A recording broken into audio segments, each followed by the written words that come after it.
start a live stream. I just had another one that I did before this, but I was eating and I thought it would be wise to eat and record at the same time, but realized not so much. So one of my pieces of the story, it's like, excuse me, it's 9 o'clock. You just get back to bed here soon.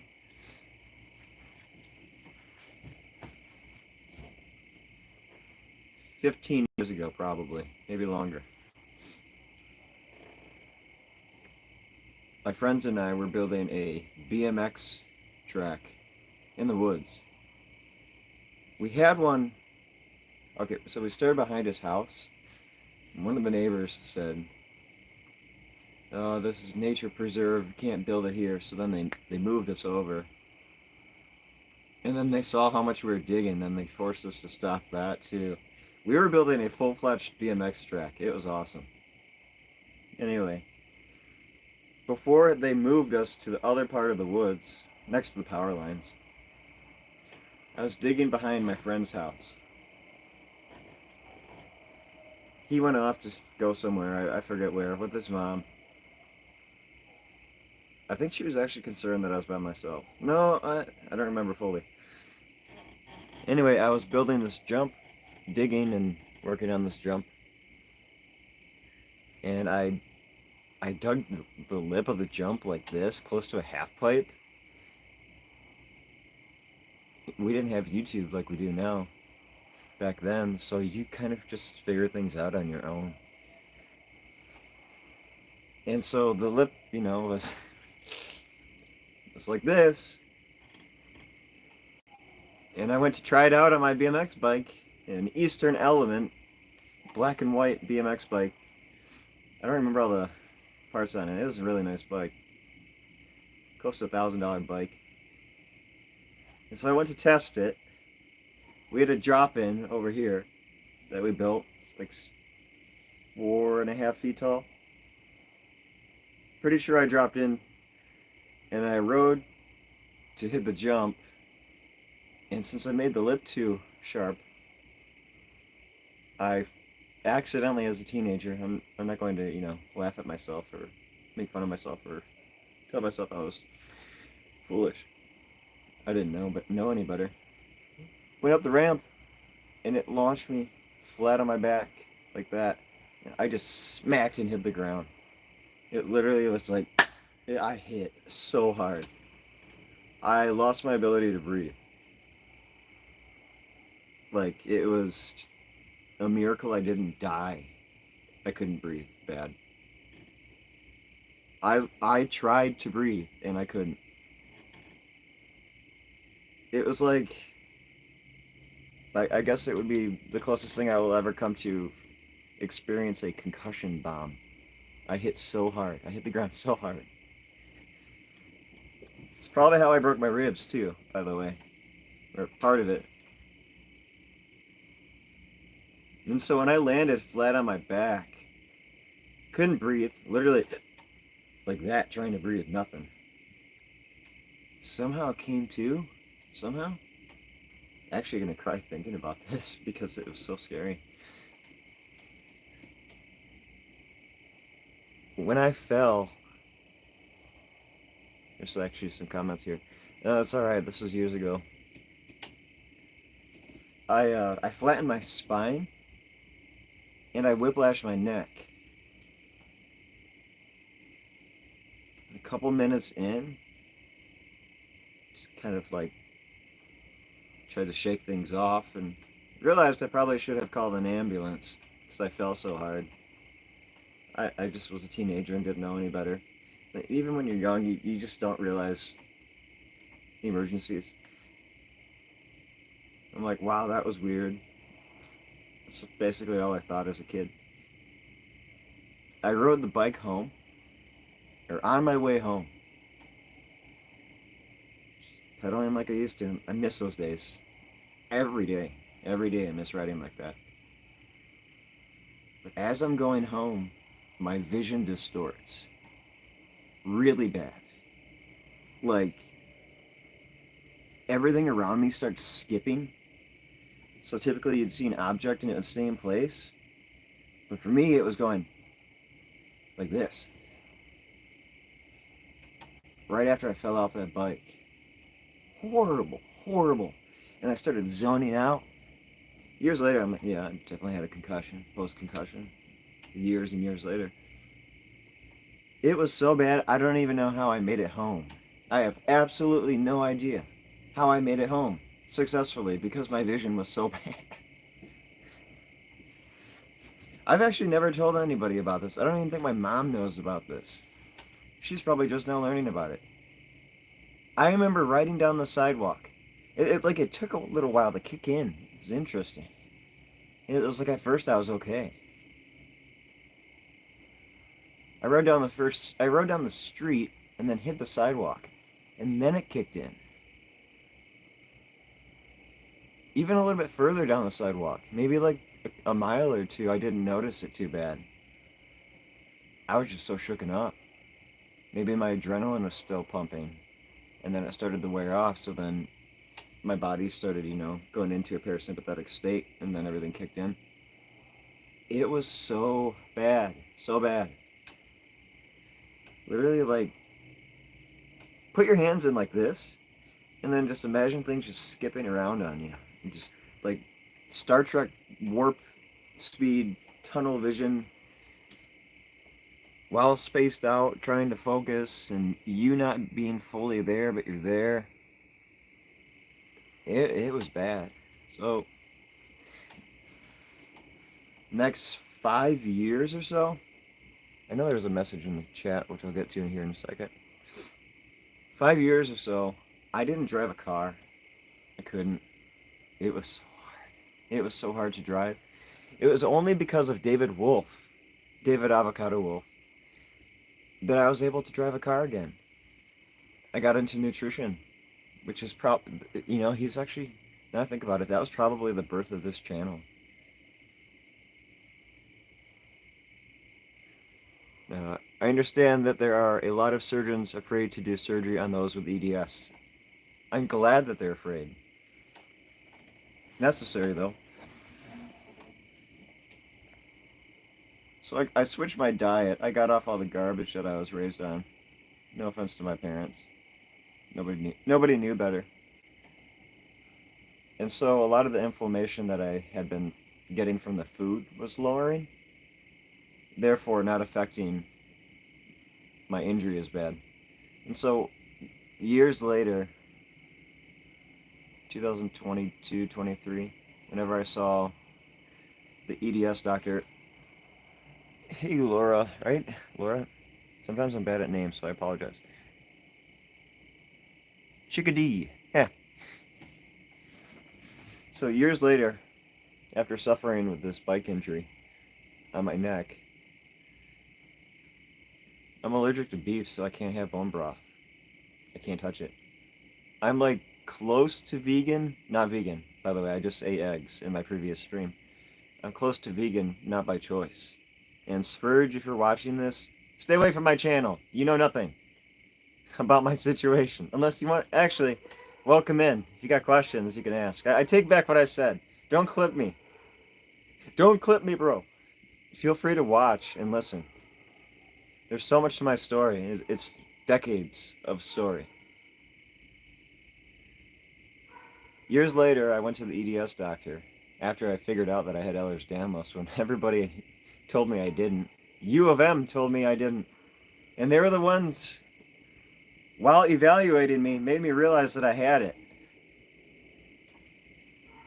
They said, oh, you've got a really high pain tolerance. And at first I'm like, that's because I did sports. And they're like, wait a minute.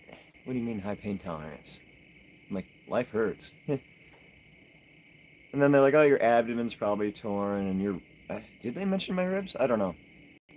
And then a nurse at a different hospital mentioned that my hands were soft, and I thought that was bizarre. Like, why are my hands soft? I haven't, I got rid of coconut oil from my diet at that time. Like, not using coconut oil in my skin or anything. And then another nurse said, for the median arcuate ligament syndrome, she said, you should check into EDS. And then I thought about my ribs, and how I told everybody, I'm like, hey, these are torn. Realizing that my ribs were slipped, and then concluded I got EDS. It's funny. The rib surgeon, I told him later that I got diagnosed with EDS. Kind of, this is like a footnote, I guess. And he said, I could have told you that. I'm like, well, why didn't you? It took me years after I saw you to get diagnosed. And then I look back at his records and he put hypermobile ribs. I'm like, you should have just diagnosed me with ehlers danlos. It would have saved me like tons of money. But I'm glad it kind of worked out that way. Because it just showed historically that I had hypermobile and then a hypermobile specialist. Anyway, I'll get to your guys' comments in a minute. Oh, your name looks familiar. So I go to the EDS doctor with 3 scars on my spine. I don't know if I can... Not going to show the scars, but the positioning of them. Scar here, and a scar here. I showed the rib surgeon. I can mention his name, actually. His name's Dr. Hansen. Yeah, I can mention him. That's alright. I don't like mentioning doctors' names typically. But he saw the scars. He asked me what surgery I had on my back. Pretty sure it was him that asked. I might have been asked that by a couple doctors. Because these scars are so clean cut, you would think a surgeon did it. And so I showed Dr. Frankham. I never know if it's okay to mention these names. So I showed the EDS doctor. I apologize. She's probably okay with it. I showed the EDS doctor the scars. I talked about the ribs. And I said I have a really deep concern about my neck. Like, I'm pretty sure I have cervical instability. I haven't been able to see in about 15 years. I haven't been able to drive a car. And then, like, I looked at Caring Medical, the chiropractor, which, as you guys know, I'm not a big fan of chiropractic care these days. So I read in the Caring Medical's article about, well, sort of read, about cervical instability, and I'm like, wow, these symptoms match up real well. And so I showed Frank Amano, I'm like, hey, this vertebrae is sticking out off to the side. I'm like, it's supposed to be sitting here, but it's over here. You guys can't see because it's dark. I'm like, it's supposed to be here, but it's over here. And she felt it and saw it. And she realized my neck was broken. I've had a broken neck for like 15 to 20 years. 15 to 20 years with a broken neck. C4 is sitting on C5. And so the EDS doctor ordered what no doctor in the country would ever order, except for maybe like 2 or 3, maybe a few others. I hope I'm wrong about this. The majority of doctors wouldn't even think to order it. It was an upright MRI. And I already did my research at that time, and I knew what that was. And so we got the upright MRI, and the radiologist said there was nothing wrong with me except for C4 sitting on C5. And so the EDS doctor, during our appointment, looked at my scans, and she said, you've got cervical instability. And I'm like, well, I'm glad you said something, because the radiology report said I was fine. So the radiologists that are supposed to do their jobs missed it too. Or missed it. Just like all of the other conditions where radiology missed stuff.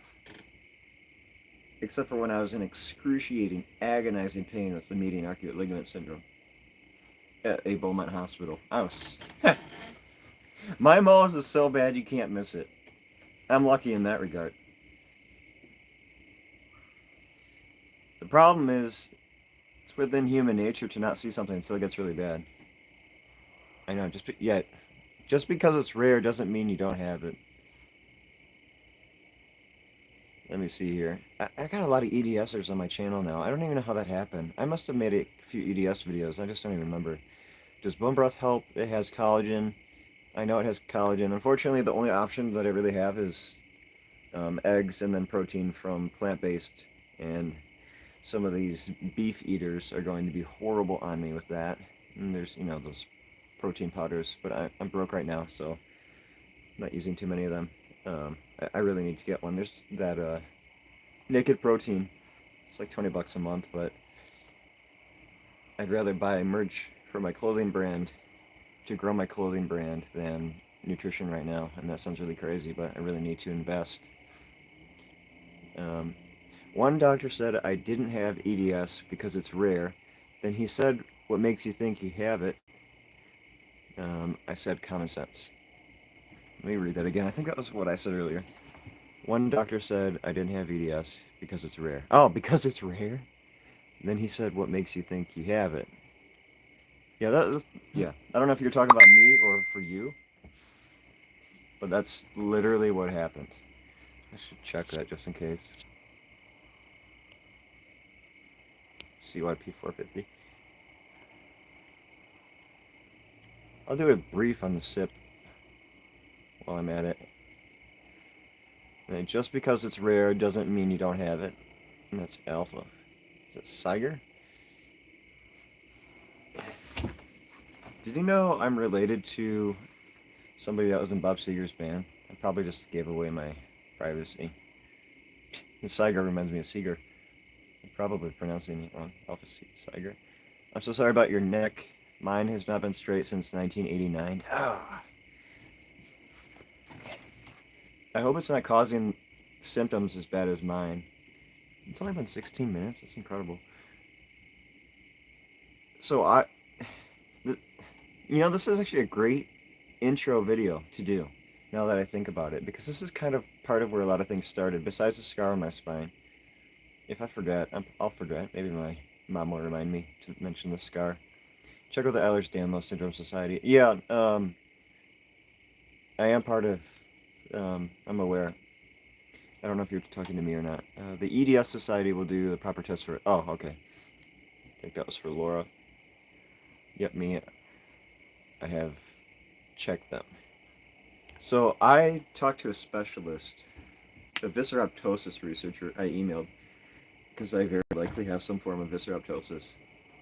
And he wanted me to test for EDS. This was years ago. And he's like, go do the testing on the EDS website and see if you have it.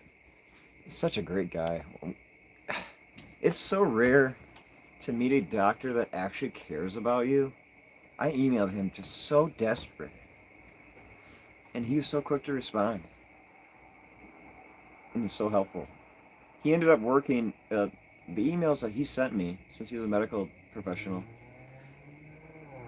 this is going to really upset you with the visceraptosis. There's really not many people you can see for it. Dr. Francomano is aware of it. So Francomano in Indiana is aware of it, and then she has a GI doctor. I don't know the name of him. I guess you could possibly mention my name. I should probably come out more publicly with some of this stuff. So. Yeah, she told me to become a doctor. I said, yeah, fix me, and then maybe I'll think about it. She has a GI specialist at IU. At least this is what she told me. That I'm actually planning on seeing. That has experience with visceraptosis. Yeah, Indiana University. So, I apologize for not knowing. I can check for the name. Maybe I should do that. My brother and I are going to travel there. Hopefully, I just need to stay stable enough with akathisia. Hopefully towards the holidays. He's working all the time because all these companies. Visceraptosis is how I found you. Oh, really? Man, I must have. Gosh, I've made a lot of videos. I don't remember. How in the world do you get these doctors to see you? So, have you ever heard of a person named Tim Ferriss? Oh, that's right. I am so sorry. Dr. Francomano has like a 3-year waiting list. So how you're going to get in is you schedule Dr. Francomano tomorrow morning. That's how. And you're not going to have your trip planned or anything. If you believe it's a day that you'll have off, schedule it. And I think the woman, Sarah, that's working there now, it's a PA. Sounds like she's becoming an EDS specialist. I think you can schedule with her too. And then there's Dr. Tinkle out there. Who else? I am so sorry. There's another guy that's out in Indiana. Um, I wish I had another device on me. I apologize. What is his name? I wonder if I should grab my iPad. He takes a couple months to respond. I'm gonna grab it. Hang on. I want to make sure I give you some resources.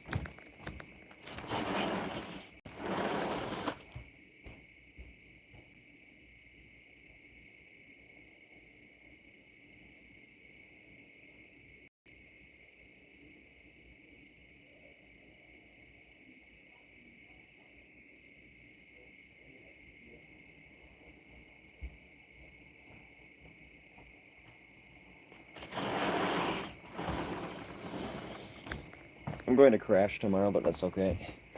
Alright, so I got my iPad. My guts feel like they are wrapping around my ribs and I can't eat much now. I've heard so many people say that. Dr. Tinkle in Indiana University. I don't know if that's where Tinkle is out of. I think he has his own office, doesn't he? Maybe he is part of IU, actually. So let me see. EDS. Let me find my patient advocate email. This was about my neck and then...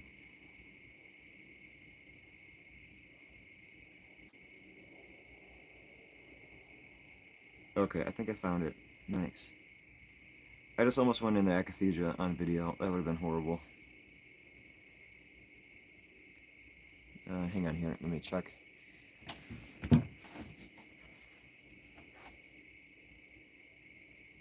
Dr. David Harris. Harris. David Harris. The Ehlers Danlos Society. His website is www.edsclinic. He actually does telehealth, but the problem is, since so few doctors are doing EDS, he's actually an allergist, but he's now working on EDS. Make sure that I don't have anything on my screen, design-wise, that I... this is going to be the website that you'll find. eds.clinic, is that really the website? Let me check again. Yeah. eds.clinic. This will be his site. I think you can possibly get into this guy a lot sooner, but I would highly recommend seeing Frank Amano, no matter what. There's nobody better than Claire. I really don't think so. I coincidentally, I don't even know how this happened. Get back to the cervical stability story in a second. If you could get the name of Frank Amano GI referral, my primary physician will write the referral. Yeah, let me check. I'll log into my IU portal and see if I have it on hand.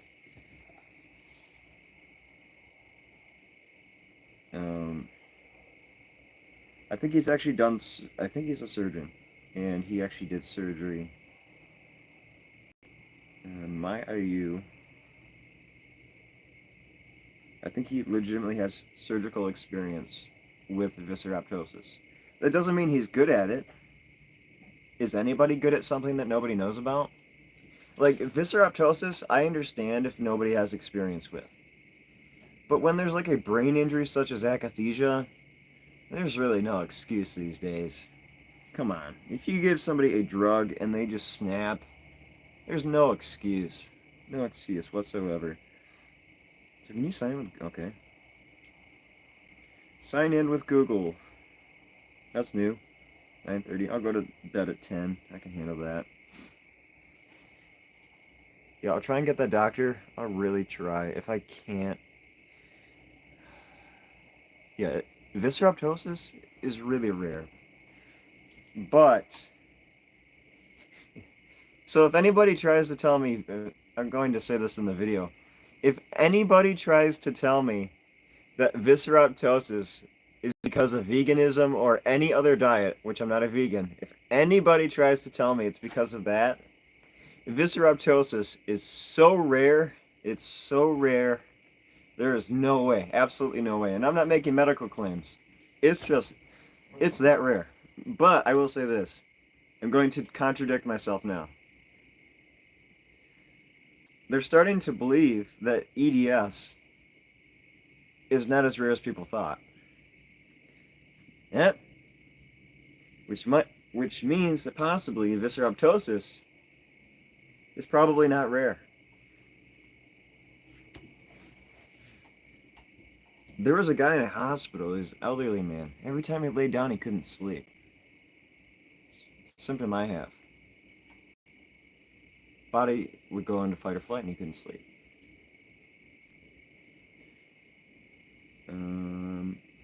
I need to back out of this IU login.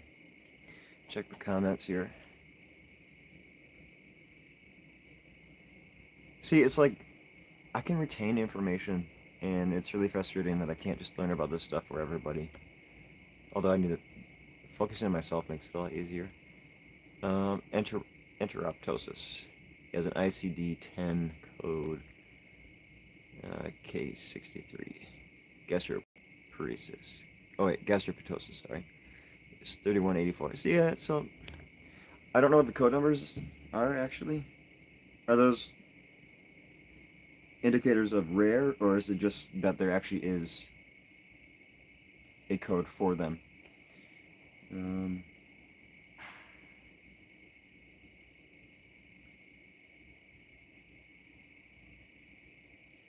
Let me log into the portal for you. I totally forgot what I was saying about my neck. Oh, so I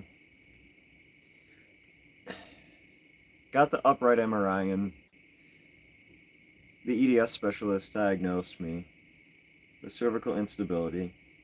She said, this is interesting. I actually was kind of confused about this. But at the same time, it made sense because I was experiencing it. So I couldn't deny what she was saying to me. She just has so much experience with EDS, which is why, yeah, go. If you have EDS, schedule with Dr. Francomano, even if you see somebody else. And then if you get what you need from the other doctor, then cancel. So somebody else has the opportunity to see her that really needs her. She told me that I didn't have an impinged... that's my friend asking how I'm doing. She told me that the nerve, the vagus nerve, wasn't impinged on with cervical instability. But then she went on to say that it's still causing issues. So at first I got really confused. I was like, okay, you're saying that my nerve isn't impinged on, and then I thought in my head, I'm like, but I'm having all the telltale signs, and I know when I put my neck back into place that all the symptoms go away and subside. So therefore, the nerve is being affected. And then she, as I thought this, she went on to say, but it's probably affecting you. It still is affecting that nerve. And I was like, how is it possible? And then common sense, which I like Dr. Francomano about, a lot of common sense. If your neck is out of place, everything around it is going to be irritated. Just common sense. I have so many portal messages, I don't even know which one it is here.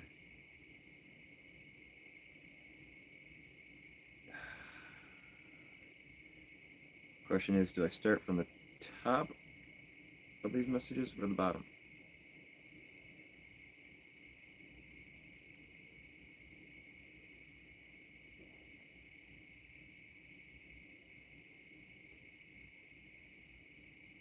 Okay, Doctor, let me see.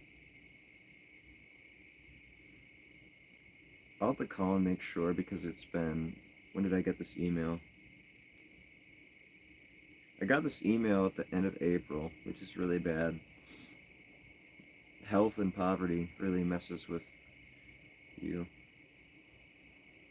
Okay, it's probably this doctor. I'm spaced out right now. Dr. John Wu. Wu. John space WO. Indiana. Gastroenterology. I'm in pain, so it's hard to speak. Sorry. I need surgery on my malls really bad. Still, Dr. Wu earned his medical degree at Medical College of Virginia, then completed an internship and residency at Jefferson Medical College, Jefferson University, and a fellowship at Emory University. Just reading this off so you find the guy. Dr. Wu's office is at IU Health Physicians Gastroenterology, 50, 550 North University Boulevard. I think that's the one that has experience with visceroptosis, and now I might be wrong. I apologize if I am. I would just call and double check and say, does Dr. Wu have any experience with visceroptosis? Somebody with EDS was recommended by his EDS doctor that he might have experience with it and wants him to see him. And so if he does have experience, I could really use the help as well. Something along those lines. Dr. Wu, malls.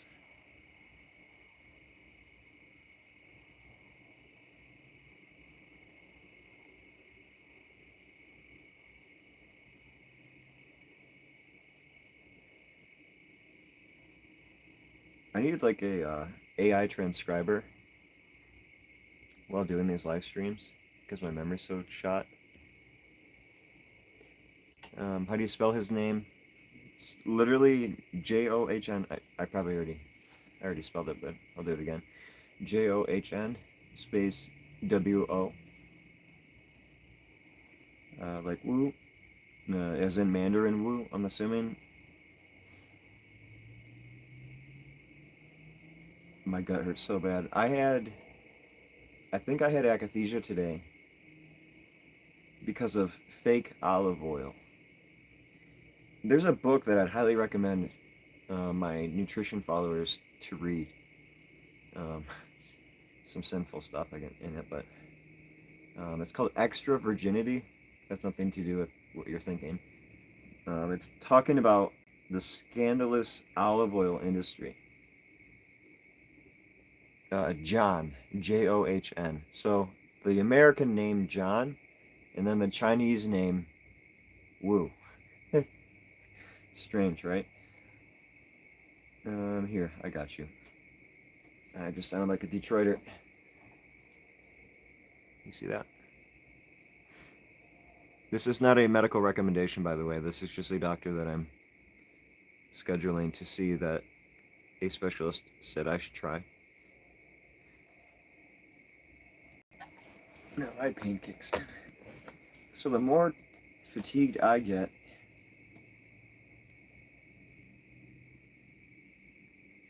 the worse the malls gets. Yeah, no problem. No, let me double check to see if there are any other GI doctors that they were recommending.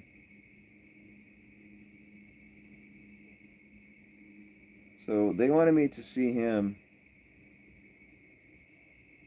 because of the malls, but I'm pretty sure he does visceroptosis.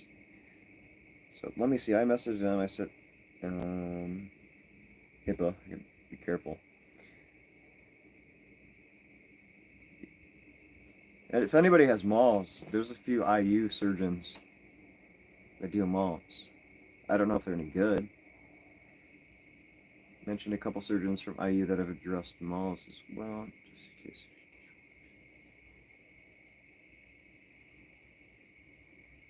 Oh yeah, okay, yeah. So I said, although the doctor you mentioned with visceroptosis experience is ideal.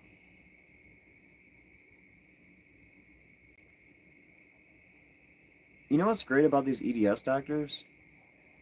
We can do our own research, and they listen and let us do it. Because they can only work so long, and they know that we're going to put in the effort, and that, even though we don't have medical degrees, we still know how to read, write, and research because we went to school, and therefore they'll support us when we do our own research. Just because we don't have a medical degree, that doesn't mean that we don't have an education and can't figure things out. I've met so many people that have self-diagnosed. I'm not saying anything medical related, but so many people that have self-diagnosed their own conditions when doctors couldn't. I have a friend that discovered he has an extra vertebrae in his spine that everybody else missed. How do you have an extra vertebrae and nobody see it? I don't understand stuff like that. That sounds like negligence to me. I could be wrong. Maybe one day I'll become a doctor if I don't die. And then I'll start making mistakes and be like, okay, I can see how mistakes are made. But as God's word says, make a multitude of counselors. So you should have a multitude of specialists. Yeah, you should have a multitude of specialists. So when you make a mistake, somebody else in your clinic won't make a mistake, or less likely to. The ideal one for physioraptosis is John M. Wu. Yeah, that's what I was told. That doesn't mean I'm right, but yes. Dr. Wu. Probably pronounce Wu. Wei Wu.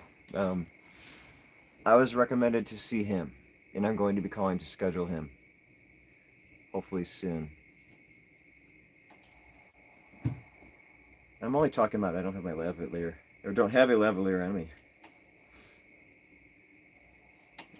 So if I'm wrong about him, it's not my fault. It's actually the doctor's fault. So don't blame me.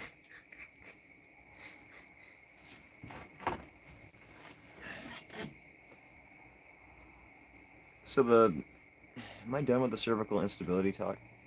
I don't give up. I do sometimes, and then I fight again.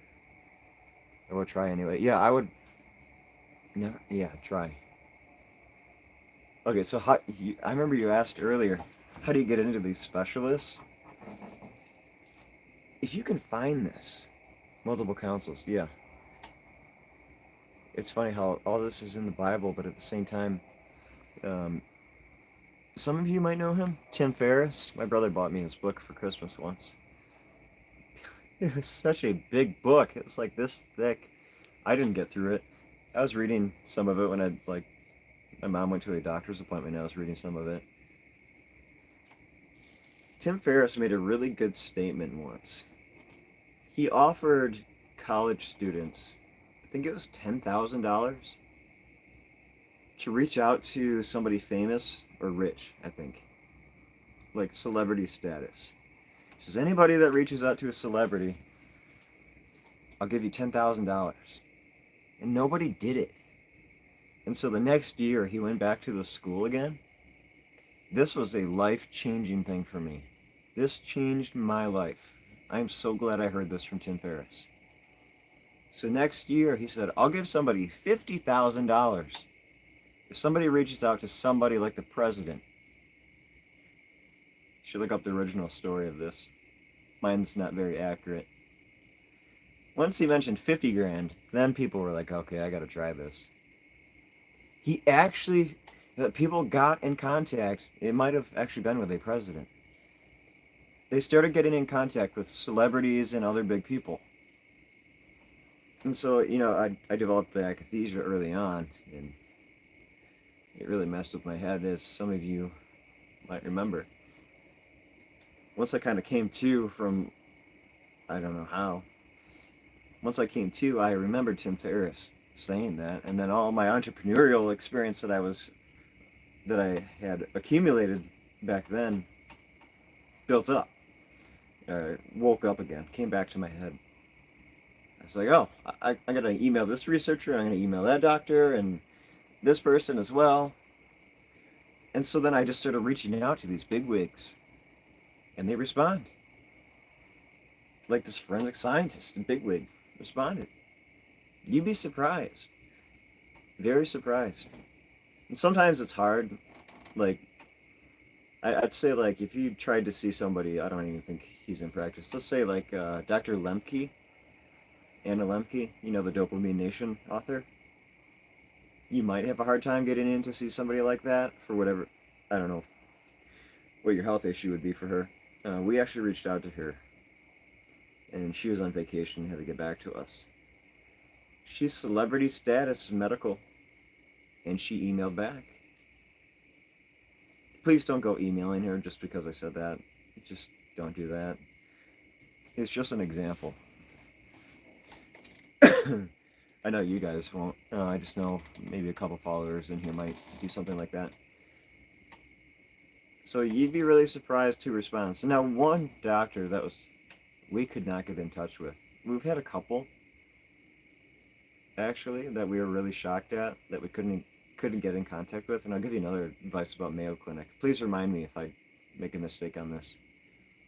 Actually, it's not just Mayo Clinic; it's any hospital. There was a sleep specialist. He wrote a book on sleep. Super popular book, millions sold, millionaire because of his books. We tried reaching out to him, and I don't think we got an email back from them. Because since I'm so severely sleep deprived, it's like, to the extent that I have sleep deprivation should be researched. And it's not. And so we were trying to find somebody that was, for all of my conditions, excuse me,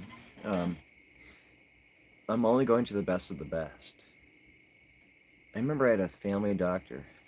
I dropped him because he became dangerous and said some inappropriate things to me. And what did I do with... I think I went to see Dr. Hansen for surgery on my ribs. Yeah, he's like, where did you get the money for this? Yeah, that's what he said. But the implication was like, how are you doing this stuff? And I was like, God. But the entrepreneurial experience that I had from people like Tim Ferriss that I learned from, it really helps with this stuff. It really helps. It's incredible. So reach out to people. And then this is another thing. Two things. Getting in to see doctors, and then, okay, so I got on a radio show recently, and my mom realized that the days that are best to reach out to that guy were on Tuesday. We needed the help, so it wasn't like we were being diabolical about it. We really need the help. And so we resent the email Tuesday morning. Got a call. Otherwise, he would have missed it. We re-emailed him. And the only reason why we did it is because I heard him on the radio say that he does miss emails, admittedly. And so I said, Mom, email him again. And he actually ended up responding. And now there's a limit to how many times you can email somebody. People catch on. Like, I've had people message me a few times. I just can't keep responding. And then I actually did that to a professional artist. Well, I think he's still okay with me. You can get away with asking people a few questions here and there that are like really big wigs. And so what I was going to say about getting into seeing a specialist, let's say there was a major hospital that you're trying to get into. This is such great information. Like, this could save a life. Really. My cervical instability is bothering me today. Okay, so you call a major hospital to schedule, and they turn you down for whatever reason. Or you try to see a specific doctor, and they're like, oh, we can't, but we'll schedule you with this person. Cancel. Call back after you've tried this. Trust me. Trust me on this. So long as the person that you're scheduling with doesn't have anything, so long as they're not like super booked. If you have to schedule, just be wise about this. You know what I'm talking about. Just be very careful. So I was scheduling with a major clinic, and we couldn't get in through the main scheduling line. And so I was in a Facebook support group and found a specific surgeon that I wanted to see at this multi-billion-dollar clinic. That's not obvious enough. And so my advocate and I called the doctor's office directly instead of the clinic office, the clinic line. We were then able to schedule directly with the doctor. And not only that, since I had a patient advocate, she got me in to see that doctor before anybody. When he was scheduled out months and maybe even a year. And then my Angel flight got canceled, and then I lost thousands of dollars. It set me back. It's really frustrating. So, lesson learned, if you're contacting a major clinic, this works almost every time, I swear. This has happened to me a couple times, I think. I'm kind of talking on the spot, so be careful with me. The main line of a clinic doesn't work. Call the surgeon or the doctor, whoever you're seeing, call that person specifically. Call their office.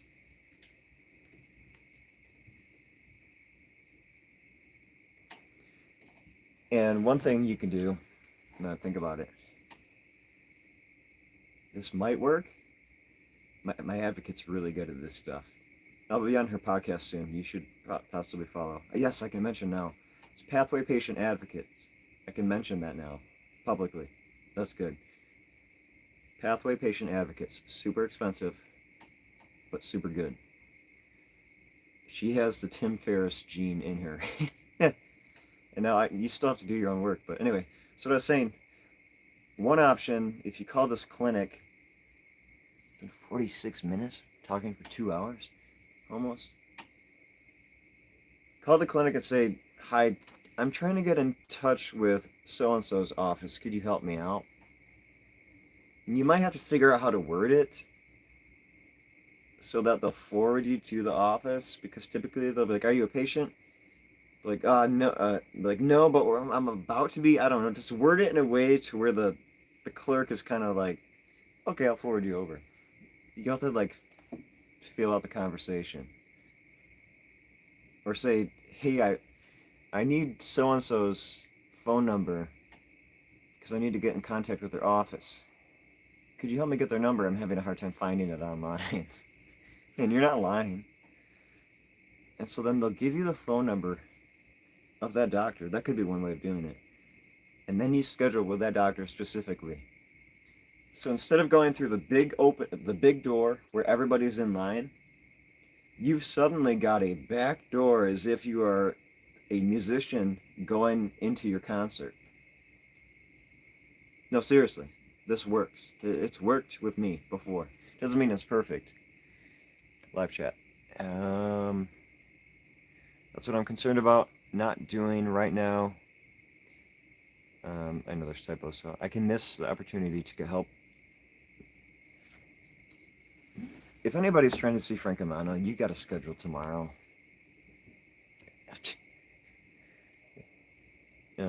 But just, if you don't think you need her, I don't want to say don't schedule, but there are people that fly all around the world to see her. Just remember that, but I wouldn't have that stop you. I think maybe the more people she gets booked, maybe IU would have no choice but to expand. So maybe it would be a good thing to schedule. I wish I could do an interview with her, but I just don't feel good. I'm supposed to see her again, actually. They wanted me to follow up. Back in 2017, Mayo called me back after a few months of waiting, asked me all kinds of questions. She said, yes, it sure sounds like you have EDS, but we don't take your insurance. Yeah, so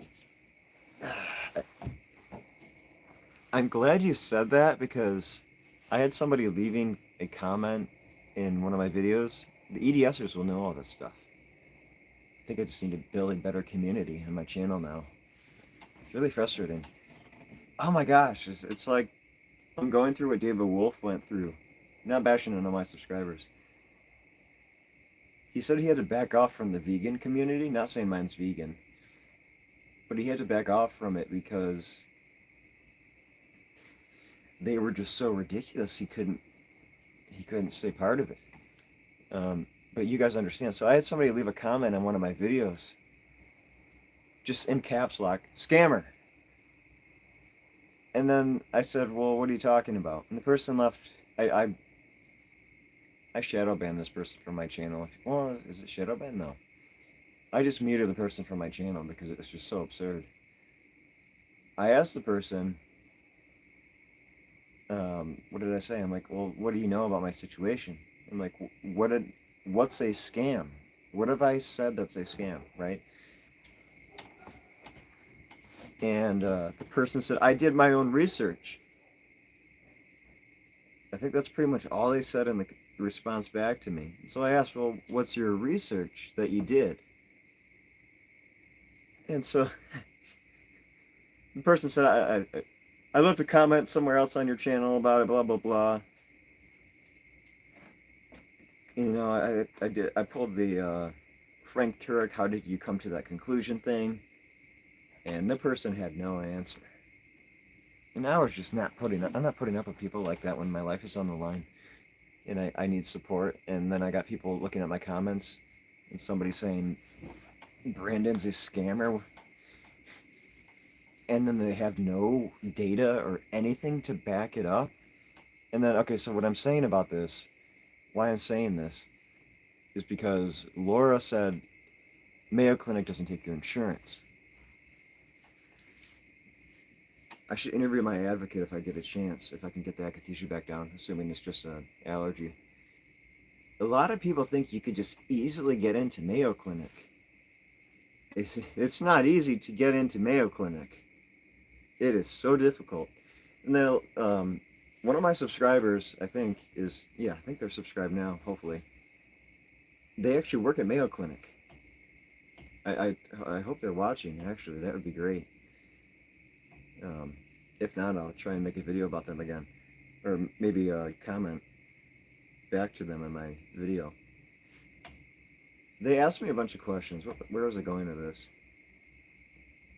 They were asking me a bunch of questions about my situation, and I just straight up answered as best as I could, with HIPAA avoidance. And so a lot of people think you could just easily get into Mayo Clinic, and it's not that easy. So as an example, somebody left a comment saying, oh, Mayo Clinic will pay for it. No, they're not.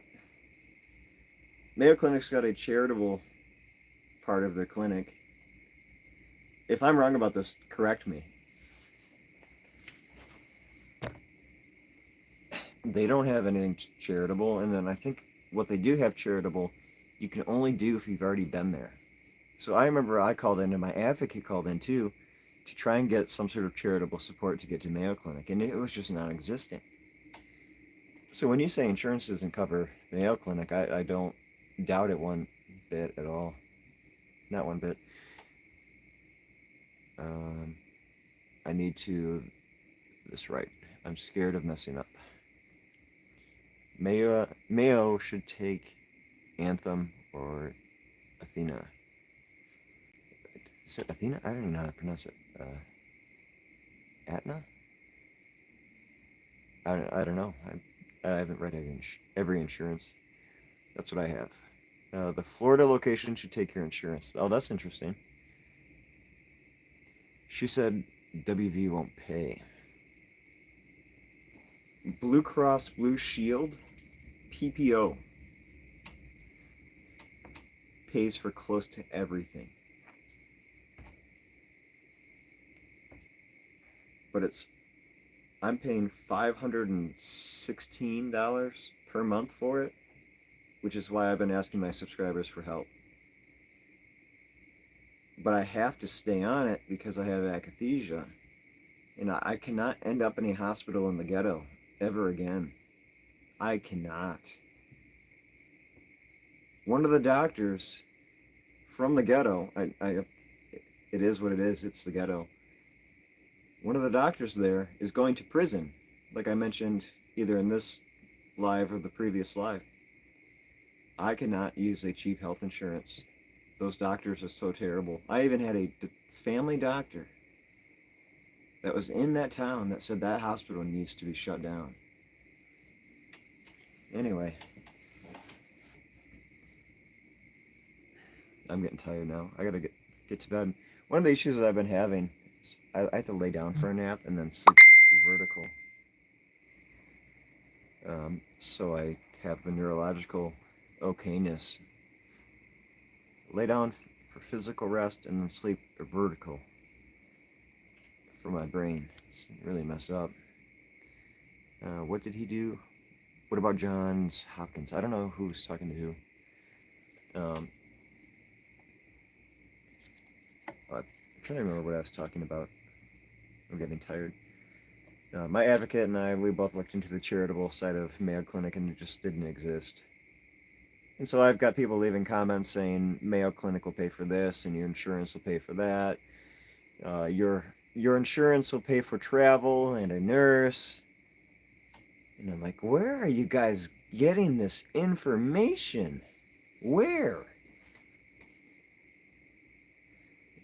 There's bugs out.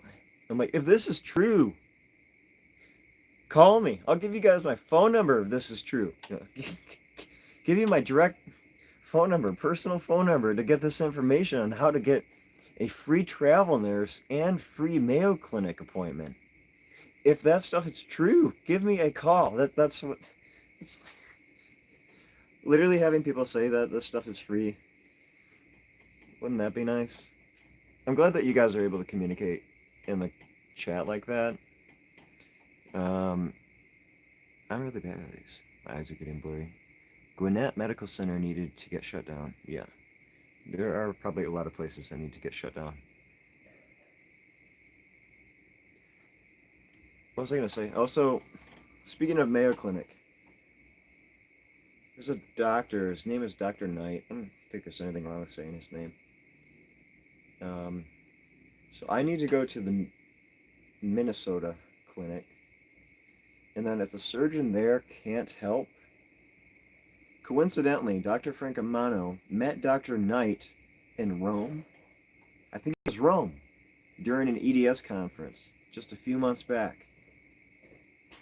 And some way, somehow, I got in contact. You guys have to just really try this stuff and learn it.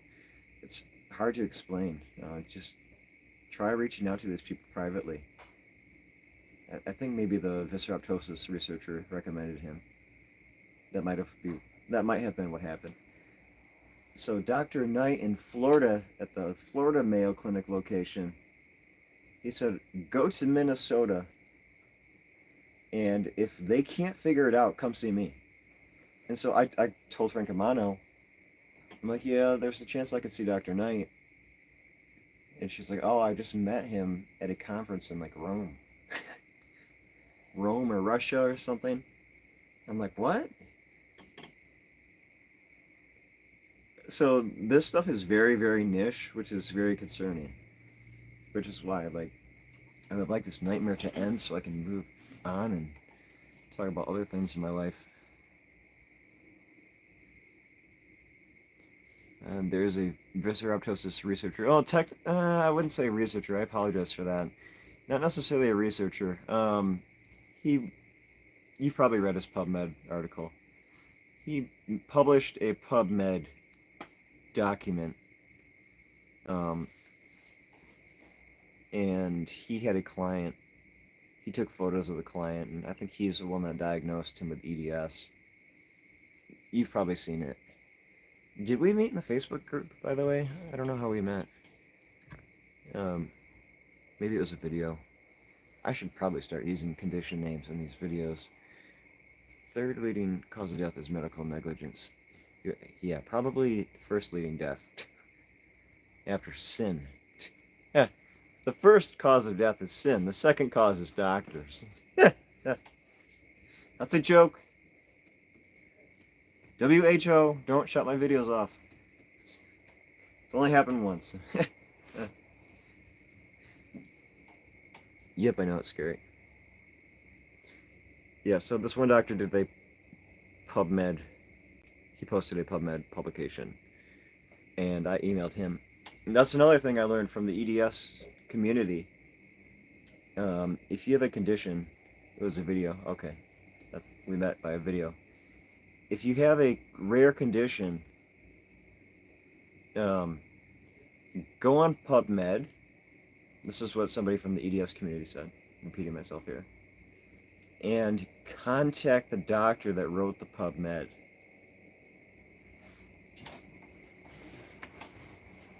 Ouch. I have my camera set up strange, so I can't adjust it. And if you can get really lucky a lot of times. It's probably one of the best ways. Is that how I found Dr. Hansen? I might not have found him through Facebook. I'm not really sure. It might have been through his PubMed, actually. That might have been how I found the Slipping Rib Syndrome group. I'm not sure. And then another example, there's a Vincera Institute. They're the leading abdominal and sport injury surgeons in the country. They'll do like football players and big athletes. I was in a Facebook group, and some guy said he had a torn abdomen or something, and saw a doctor at Vincera Institute. He said, "Hey, you should try going there." And so I scheduled there. And Vincera Institute diagnosed me with a torn abdomen. But Dr. Hansen missed it. And I got mad at him. A little bit. I have so much respect for him, though. Some people get mad at him and stay mad, and I really don't like that. Dr. Hansen is... I apologize for that. Dr. Hansen is somebody to be deeply respected and appreciated. And his wife. There was a video... Okay, yeah. Anyway... What's my message? I have Do Not Disturb on my phone, but it still goes off.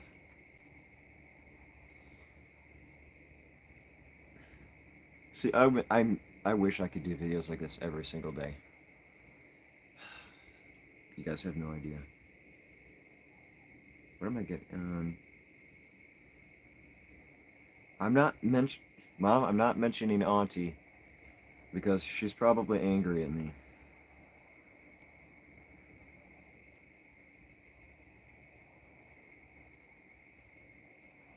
My mom said PPO insurance, by the way, is specifically for out-of-state appointments. So the only way you can... She was like, that was the best thing I ever did, is get you that insurance. You would have been dead. And I'm like, yeah, I know. You're more important than you think, man. I appreciate you saying that, but I'm no different than you are.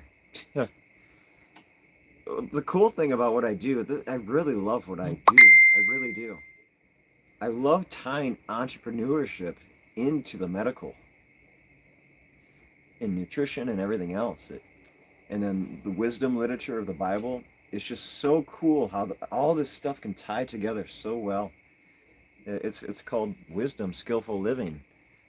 And it's like, people have this entrepreneurship mindset, and they are really limiting. There are a few people that don't, but a lot of people that really limit how they utilize their knowledge with just money. And this is funny to say that because I'm dirt broke. And so none of you should be listening to me. None of you, because I'm dirt broke. But from a medical standpoint, I shouldn't be alive right now. So you can at least, but what I was saying, talent-wise, I guess I'll take that from you.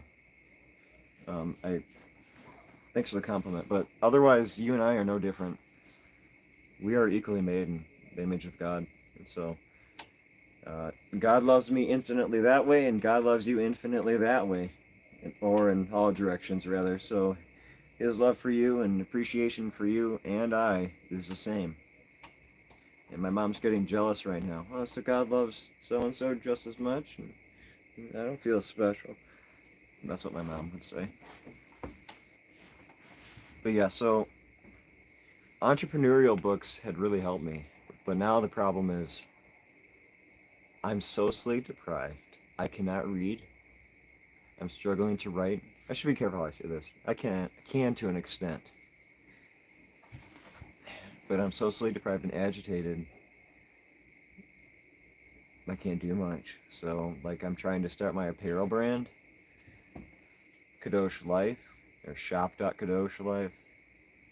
And I'm just so tired, it hurts. And I was going to watch a movie today, and I couldn't even get that. You should at least briefly mention CYP 450. Okay, I'll briefly mention it. A year and a half ago, I asked my subscribers to donate for a forensic scientist. Speaking of, I was in a Facebook group, and coincidentally, my neighbor's friend has a son with akathisia. So my neighbor that helped me get surgery with Hansen coincidentally knew about akathisia very well, and then they must have known, their friend must have known that I was in communication with my neighbor, and then they knew me through my neighbor, who was all the way across the country, and that person is also a world famous author for a television show. I posted in the akathisia support group about it. A support group. I don't think it exists now. I don't know. Those groups are kind of messed up right now. And that mother recommended I contact a forensic scientist. This is like the first time I had ever heard of forensics. Because who would know anything about criminality? Who is supposed to know about this? Nobody. We're not supposed to know about this stuff. At least ideally. And so I emailed the forensic scientist. I said, please help me. I have akathisia really bad and they're going to kill me. Please help me. That's basically what I said. Ended up calling me. This person literally does, it's nothing to boast about. It's really heartbreaking. The forensic scientist does court cases for the worst drug injury and homicide cases and suicide cases in the country. But not just this country. This person's from a different country and has like the highest education level ever. Arguably has one of the highest IQs, even though what she said to me earlier wasn't right. That's what this doctor said to me earlier. Wasn't very smart, but just because you're smart doesn't, anyway, what was like, I just thought of this, just go to it. I made a video, I didn't post it, but I said, intelligence doesn't equate to wealth. And I opened up the Bible, either that night or a little bit later, I forget. And there was a proverb or Ecclesiastes that said that specifically. Just because you're smart, that doesn't mean you'll be rich. I'm not saying I'm like a genius or anything, but anyway, that forensic specialist, though that doctor is arguably one of the smartest forensics and genetics specialists in the world, is not rich. I found that really interesting. Education does not equate to intelligence. It really does not. Although at times it does. It can be very, very powerful. But you can see stoners. They just bought Bitcoin at the right time. And then they get rich. Right?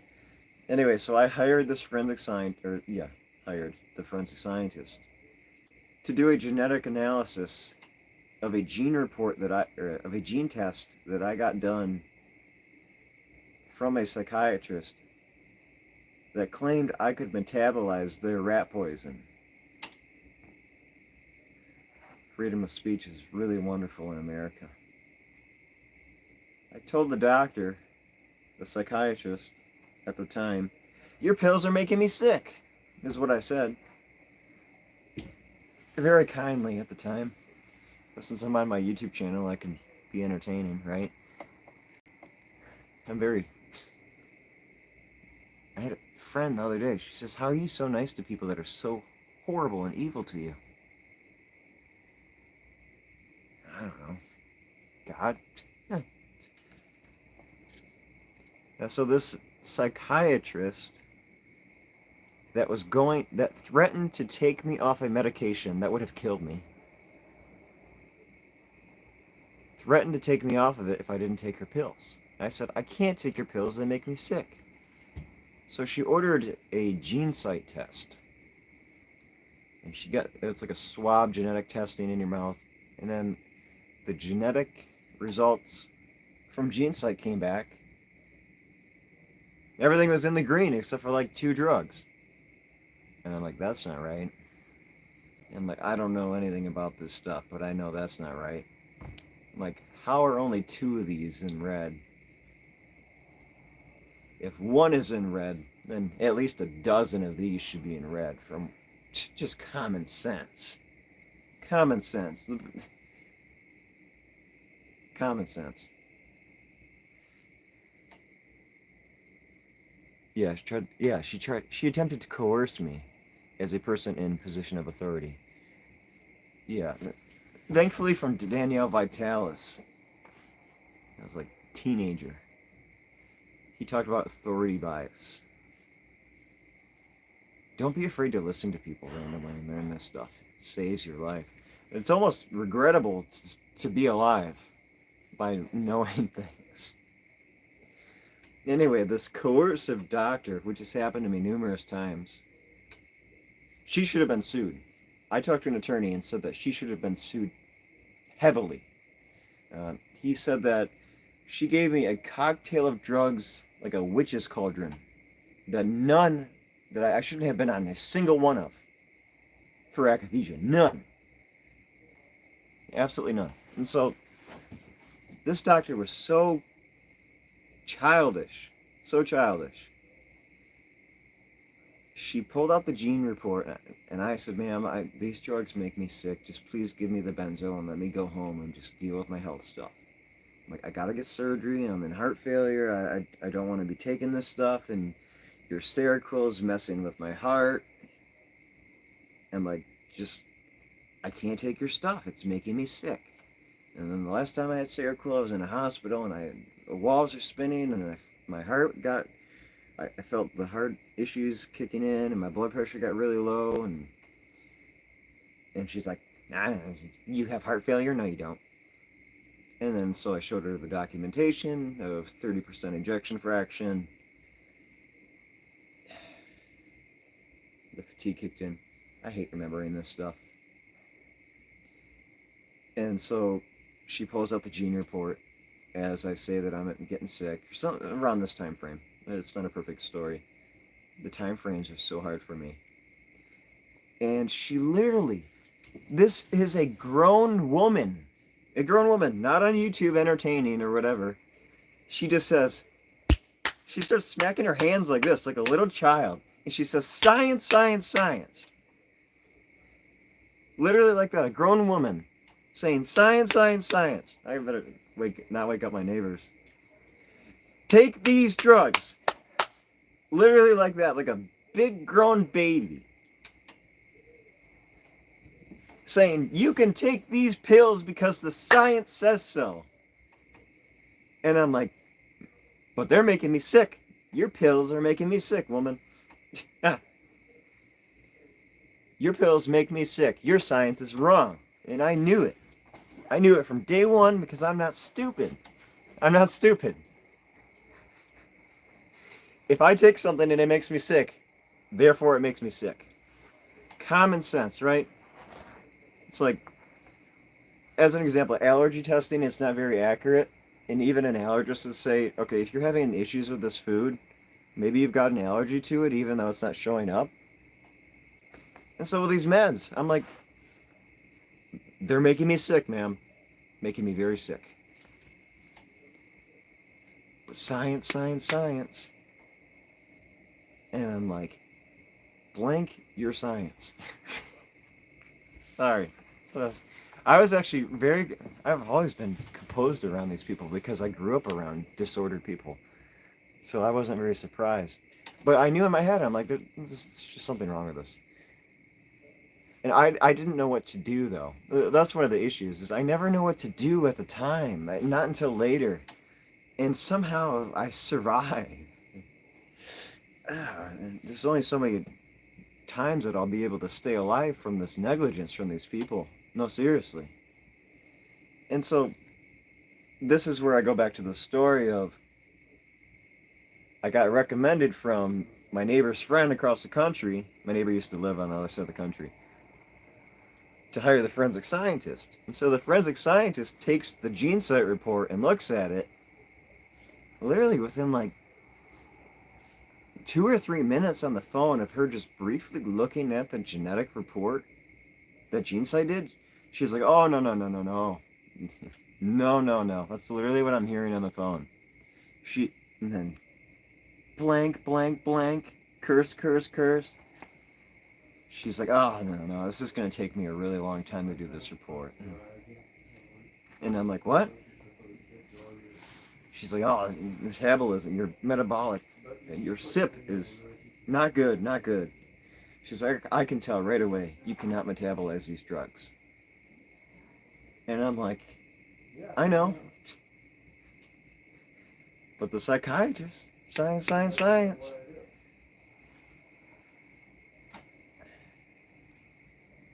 And so it cost me thousands of dollars to hire this forensic specialist. Thousands. Which is where your guys' money went. A lot of it went to. So there's arguing in the background, just don't bother. And so I got the gene report. Basically everything that I had ever been given. That's annoying. I hate when people. Basically everything that I had been prescribed, I can't metabolize. I'm considered an intermediate metabolizer of medications, which basically means if you give me a single dose, you can kill me. Long story short, is basically they can kill me. And so the forensics, I hate getting distracted from things. Some of you might know. Anyway, that psychiatrist should have been sued with that genetic report that I got. And so what I learned from looking at the gene report, the woman that did the real genetic analysis of GeneSight sat me down on the phone. I asked her, and I'm like, well, which drugs can I take? And which drugs can I take is what I said. I gotta move my camera here in a second, it seems like. That's my battery at.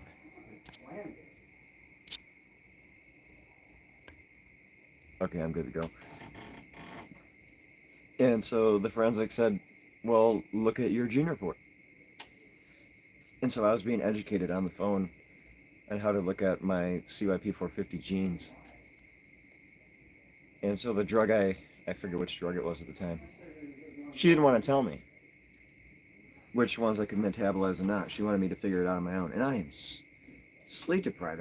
Just horrible. Like, eyes just burning and skull pain, everything. Not even akathisia, just sleep deprivation pain. Well, I gotta be careful. Akathisia hurts all the time. It's tied in with the sleep deprivation. It's attacking everything. But so I'm looking at the gene results, learning how to do my own genetic analysis, and caught on pretty quick. And I'm like, well, can I take both these medications? And I'm like, wait, no, I can't. And then I'm like looking, I'm like, what can I take? Then I got angry.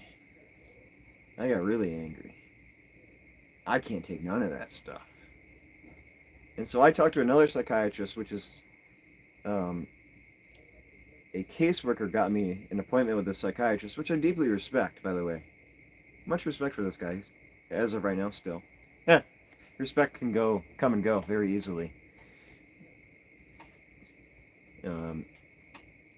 And he didn't necessarily, wait, I told him that I couldn't really take anything. And with ehlers, danlos, and all these other conditions, you can't.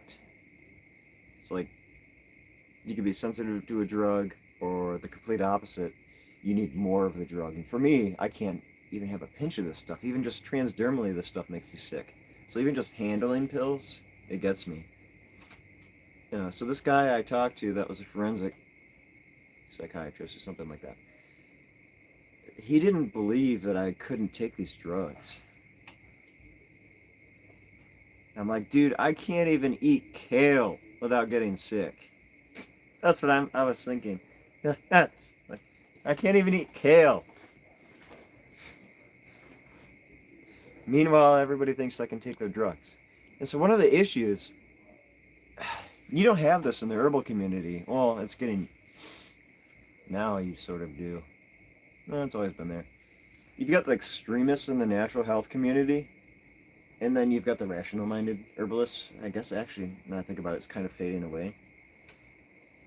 You've got the people that say, I hate big pharma. All of these herbs are great, and they're going to cure everything. And it fixes everything, and it's going to make you woke to the secrets of the universe and everything else, right? You've got that side. Be careful, I'm just stereotyping. Please do not clip this stuff and take it out of context. I'm so sick of that. This is a live stream. I'm talking off the bat. So you've got that side of the natural health community that says stuff like that. And then you've got people like somebody that was a mentor of mine, Stephen Buhner, and that passed away. Excuse me. Buhner taught me how to do herbalism, by the way. Just from a little bit of advice. I just messaged him once. Because I learned from Tim Ferriss. Reach out to the bigwigs. I said, hey Buhner, I'm interested in doing herbalism. Do you have any advice? And so he gave me advice, and it's very simple but useful. It's like, interested in herb, look at it and learn what it does. He's like, what does it do here, and what do the studies say about it, and this and that. I should find the message. And then when I got injured, he tried to help me with herbs. He tried to save my life. But we didn't know it was more complicated than just simply needing herbalism. And he knew I was afraid, and then he had to give up. But anyway, so then you've got people like Buhner and Daniel Vitalis and David Wolf and Sarah Gottfried, Dr. Daniel Amen. You've got people that are reading the research articles, and some of you guys know who these people are.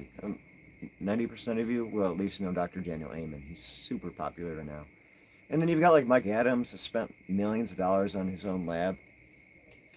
And so that's the other alternative health industry, right? So you've got the people that say you're woke and everything fixes everything, but then you've got the other aspect of herbalism and nutrition that say still you got side effects and they're still kind of difficult to use, but they're not nearly as bad as pharmaceuticals, and that they're a lot, likely safer, and preferably we would want to be as natural as possible because we were created to work with creation, so we should be using this stuff and following the research and the science, right? And so I had always been on that side, and then bounced back and forth from the new agey woke side. I kind of forgot where I was going with this. I apologize. Sometimes the pop-ups distract me. But anyway. But even in herbalism, I still had side effects, and I still had to be careful. But nothing like the pills. Nothing. Nothing like the pills. No way, shape, or form could I even compare a pharmaceutical to an herb. And herbs had made me feel so good, and I kind of lost track of my conversation here. I miss Buhner a lot, by the way. I could potentially support a future lawsuit as well. Oh, there's some stuff going on in the chat. Doctors here in Georgia were telling, negligence and abuse are findings that weren't losses. I should have Ralph back on here. I should try and help him get his laptop going. I don't think I need to respond to these comments. Doctors here in Georgia were telling me my colon and stomach prolapse were normal. I've heard that before. That was from somebody else. It wasn't you. You probably said it as well. They got angry with me and dismissed my symptoms. I think I remember you leaving a comment saying that too. I've heard that before in these groups. Yeah, you'll actually hear of people saying that it's normal for your stomach to sit down in your lower intestine. Have you guys heard of stuff like that? And that it's normal for your organs to move around? And to an extent, that is true, from what I've read. Right? So to an extent, that's true. But when you have ptosis, come on now. And if somebody's having side effects from it, really? I know exactly what you're talking about. I've heard that so many times. Anything I'm recording, keep all relevant documents, write out your statement. Be careful with recordings, by the way. There's some states that have recording regulations. I don't know all the details in that. I've tried to. With YouTube, there's like a public... Because I was vlogging, some of you might have been there for when I was vlogging for a while. I missed that stuff. Vlogging with a friend, mainly. Just riding around. So publicly we could record. I at least needed to know that. I was trying to figure out how the YouTubers were doing it. But you gotta be careful with how you record with doctors. I don't know how that works. Could potentially support a future lawsuit. Worth it if you felt intimidated or coerced. Oh, I don't know who he's talking to. If your recordings thing is, the disease I have exists, and they were telling me it was normal the whole time. Also telling me it was in my head. You know why they tell you it's in your head? Any condition a doctor doesn't know of or understand immediately becomes a condition that's in your head. And they are right. The medical condition is in your head because your nervous system is connected to your entire body. So your brain, your physical brain, not the spiritual mind, but your brain that's connected to the nervous system of your body is feeling that condition. So yes, it is in your head. So when a doctor says something is in your head, it absolutely is in your head, but for completely different reasons than what they're saying. And you were later properly diagnosed by someone else. No, I wasn't. That's why I'm trying to seek ptosis doctors. So something I learned from a surgeon. Surgeon? Sorry, I just read the word surgeon, said it out loud. I learned from an attorney. Even if you don't know what the malpractice is, call and file the lawsuit while you're looking for the answer and get the lawsuit started. Just say, I believe there's negligence. I'm really sick, blah, blah, blah. This is what I was told, and I could be wrong. Because then your statute of limitations starts that day. But they say you need to file as soon as possible so you can sue them and catch them in their negligence. And so there's probably some truth to that. And everybody's joining late. Why is my stream, the algorithm must be... I hate that. Causes compressions in your small bowel. Wait, let me scroll back up. Some real tunnel vision can happen in the medical field. Tunnel vision? It's more like, what strong delusion did God put on these people? What did he cover their eyes and ears with? Seriously. And you were later properly diagnosed by someone else? No, I wasn't. That is why I'm trying to see ptosis doctors. I really hope that guy at IU could help you with that. I really hope. You've seen the ptosis though, right? I think you said in the comments that they said that it was normal for your stomach to be low. So it sounds like you do know that you have a ptosis, and most people are not going to be ignorant of something like that.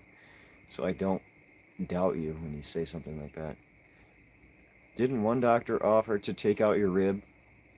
Yes, and that was the doctor that everybody respected. Wait, oh, this is a different doctor. Are you talking about the one in the ghetto? There was a doctor in the ghetto that saw that I had floating rib syndrome. Why are you just like mentioning this? Floating rib? Rib tip syndrome. Saw that I had rib tip syndrome. And this guy, he literally out of the blue while I'm strapped to a medical bed, just out of the blue says we should remove your rib. I am convinced to this day that there was something spiritual about that. I told my mom about that. I said, Mom, how in the world did somebody see that so quickly and just out of the blue say that my rib needs to be cut out? That was weird. That was so bizarre. I don't know where the odds, the coincidences like that are, but that was really bizarre. And you're having symptoms, pain, discomfort, and the apparently surgery only warranted if there is a blockage. Yeah, I know. I don't like that. Some doctors don't like to do stuff unless there's blockages and stuff. One party in state in Georgia. I checked. Okay. Oh, one party. Okay, that's good to know. Oh man, I should move to Georgia. Stool keeps building up in the right side of my colon. I have to use, and people are going to be like, hey, this is dangerous. I know Daniel Vitalis brought this to the public's attention, that flaxseed has the highest levels of estrogen out of any other food. I have to do 3.5 tablespoons, 3.25, something like that, tablespoons of flax because of what the collapsing in my organs, or whatever, yeah, well, something has collapsed, which is forcing my organs down. So I have to have flax when I eat. Uh, I love the "it is in my head." Yeah, I'm just now getting into this. It's called medical scoot. Okay.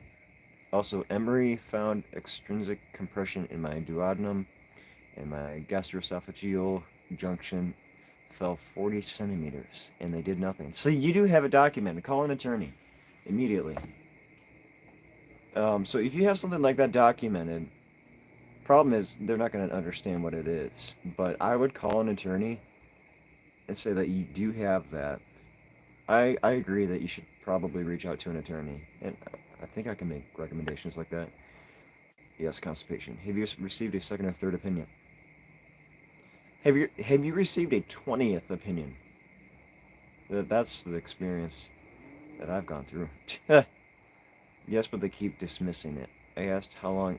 If you have visceroptosis, man, you're going to be struggling for a long time. I really hope Dr. Wu can help. I asked how long your constipation. I'm so sorry, that's awful. Don't mean to pry. I think you're fine with your questions for him, by the way. They're essentially waiting for a blockage. Awful. You're not prying. I need as much help as I can get. Alpha, do you have an income by any chance? I don't like to do this, but if you can afford a patient advocate, if Dr. Wu doesn't work out, maybe you should try reaching out to Pathway Patient Advocates and get an advocate. I, I, I just had an interview with my advocate on her podcast. So many of you guys would benefit from having somebody like her on your side, just because she's already experienced going through this stuff. You guys might be able to see that my eyes are... No, maybe not. They're still good. Okay. I can feel it, though. Did you guys see the story where a doctor took out a man's liver? Thought it was his spleen? Yes. I've heard of stuff like that. Where's like, there was a story I was told. The woman that really helped me from the very beginning, I should check on her. She was really struggling. Her grandmother was dying, I think, really suffering. And then she had EDS. She told me, treat your medical like you're a lawyer. Document everything like an attorney. Learn how to speak medical, which is what I wanted to do anyhow.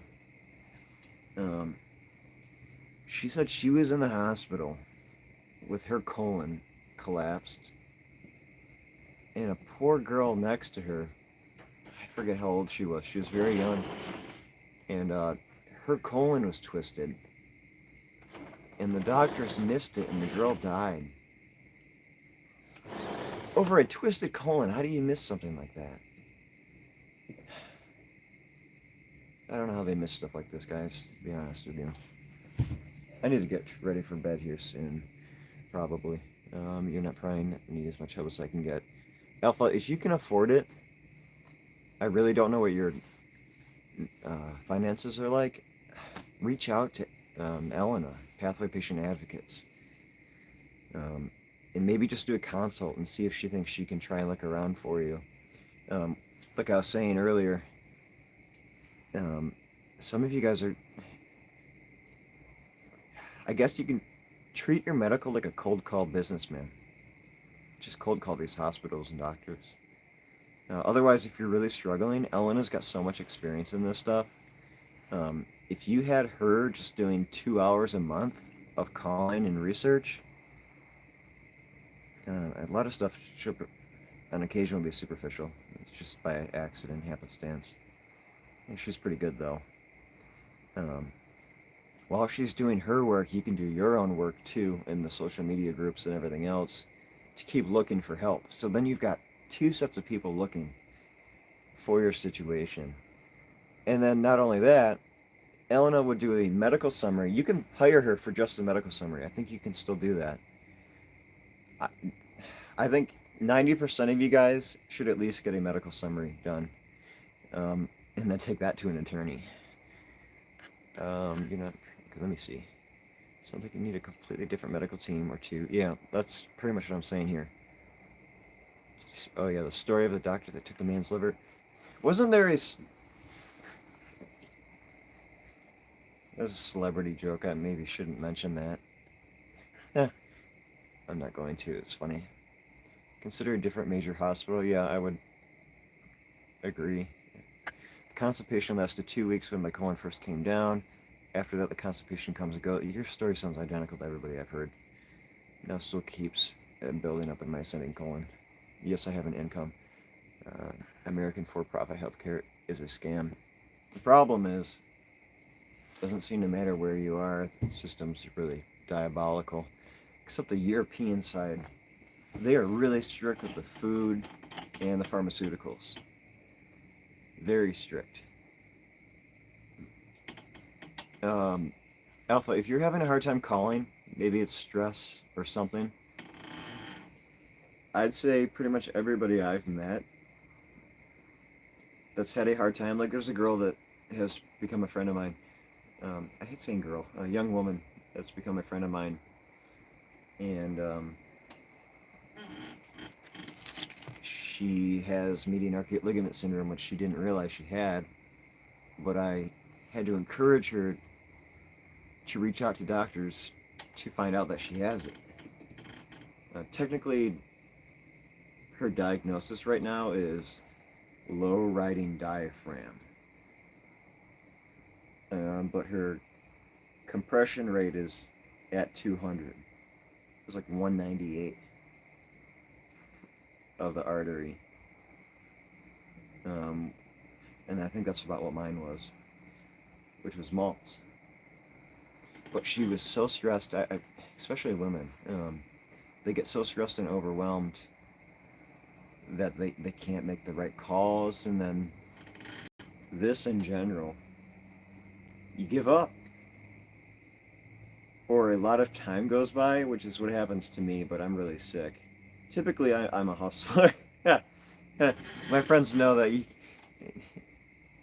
God probably chose to have me sick because I hustle. American for profit healthcare. Have they prescribed any medications, gastric emptying, or... Yeah. Yeah, you've got the right questions. I almost don't want to end my stream so you can finish asking him questions. I'd say if you're really stressed and scatterbrained right now, do the cold calls. If it's not working out for you, tell Elena what struggle you have, and then see if she's able to help. At least, depending on how many things you have diagnosed, at least have her write you up a medical summary. I should talk to her about that stuff. I need to get my stuff done, though, but I don't want to have akathisia in public. The only relief I get is when I lie down or elevate my pelvis. Oh, you're the lucky one that gets relief when laying down. There was one guy that I talked to a couple of years ago on my channel. I wonder if he's still around. He was in a similar situation, just not as bad as me, to where he had to sit in a recliner, and that was the only way he got relief. Very similar, but he wasn't like screaming from sleep deprivation. I wish I got relief laying down. I wish. I was at the hospital for a month, and I ate a whole bunch of beans. This is when people could say crazy vegan if they want. I wasn't vegan though. Just so many food allergies. I was eating a lot of beans at the time and potatoes, which I don't have anything against it necessarily. It's just a matter of cooking them right. And so I'd have a big bowl of beans at the hospital that my parents brought me. And I'd lay down, I'd curl up and just like this until 5 or 6 a.m. Still to this day, I can't get to bed until 5 or 6 a.m. for the most part.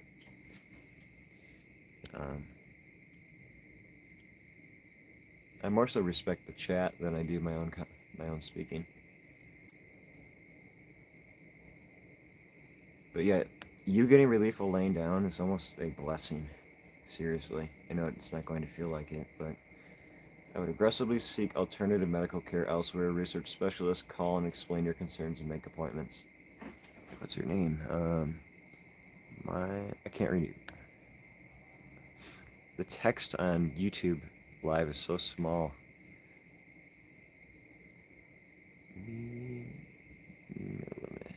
How do you pronounce her name?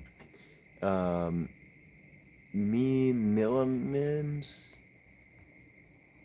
Me Millimims. I can't, it's so small on my screen. Gwinnett Medical, Emory, Piedmont, Atlanta. Which state are you in, Alpha? Don't stop until someone validates a diagnosis and begins a course of treatment. Wow, okay. Mimi La... Oh, come on, the down arrow's in the way. Mimi La Mims. Mimi La Mims? Mimi La Mims. I see it now. I think I got it. Which doctor from the EDS clinic did you say knows about visceroptosis? I believe Dr. Knight in Florida should know. Anybody that knows EDS should know of it. If they don't, then they probably don't know EDS very well. I don't know if you guys follow my Kadosh. Mimi, I don't know if you follow Kadosh Life on TikTok. I made a video trying to pronounce Mephibosheth, and it was just so funny. At least at first I was a little bit embarrassed about it. Posting the video. It's so weird doing different content other than health stuff. So Dr. Knight, like a knight in armor, Knight. I'm in Georgia. You're in Georgia. But you're willing to travel by the sounds of it, which is really good. And you don't have akathisia, so you're lucky there. Oh, man. You know, your name, Mimi Lamims. Mimi Lamims. It sounds like something you'd hear from, like, I'm like Steve Carell now with that stuff. It's funny. Something from the Minions movie. You'd hear the little minions yelling, Mimi Lamims.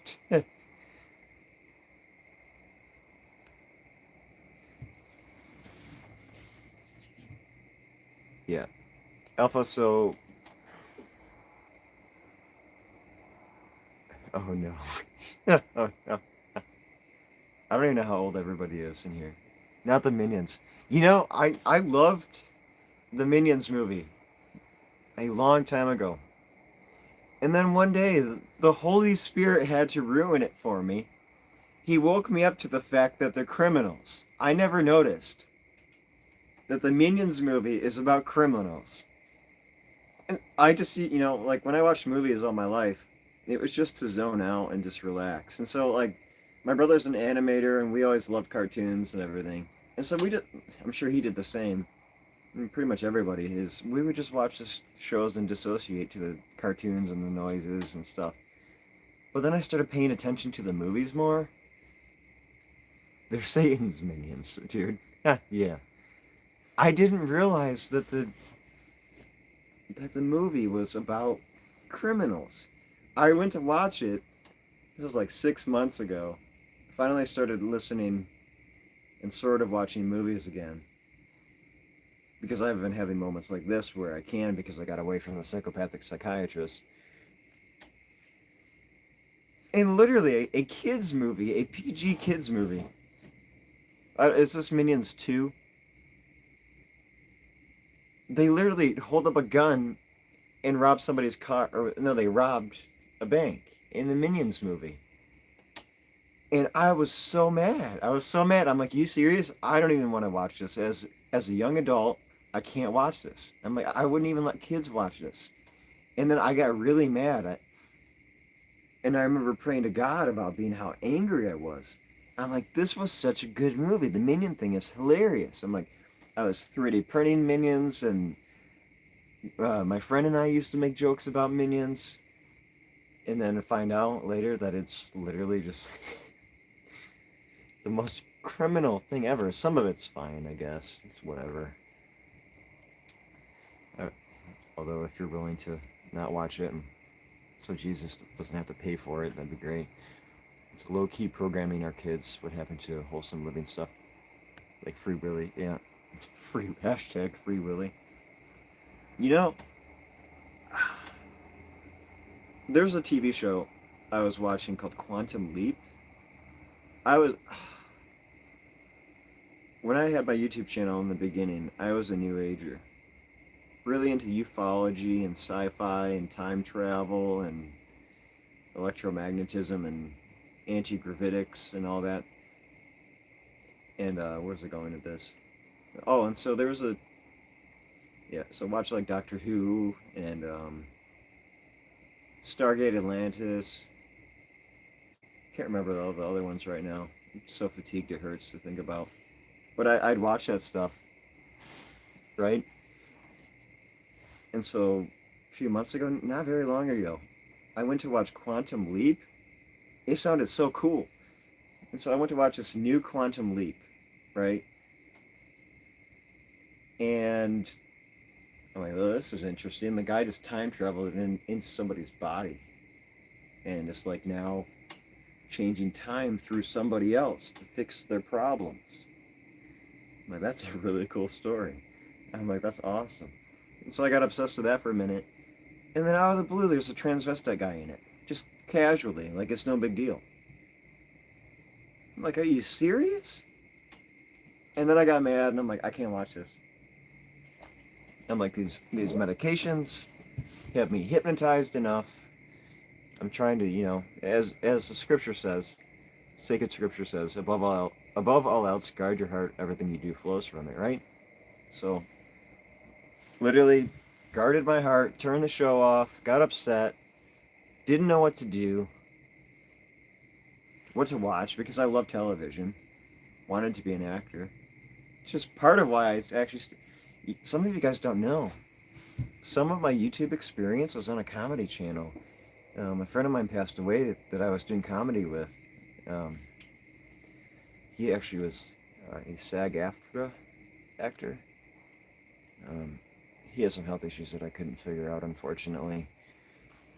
And he just out of the blue passed. But anyway, where I was going with this, Quantum Leap. I couldn't watch the new Quantum Leap. It's just like Fresh Prince of Bel-Air. The new one's terrible. Easy to be shut down. The new Quantum Leap had a transvestite in it, or something. I don't know. A dude. And a dude that looked like a woman. I laugh, but it's not a laughing matter. And I know how deceptive and difficult that stuff can be, so my heart is out to them 120% and beyond.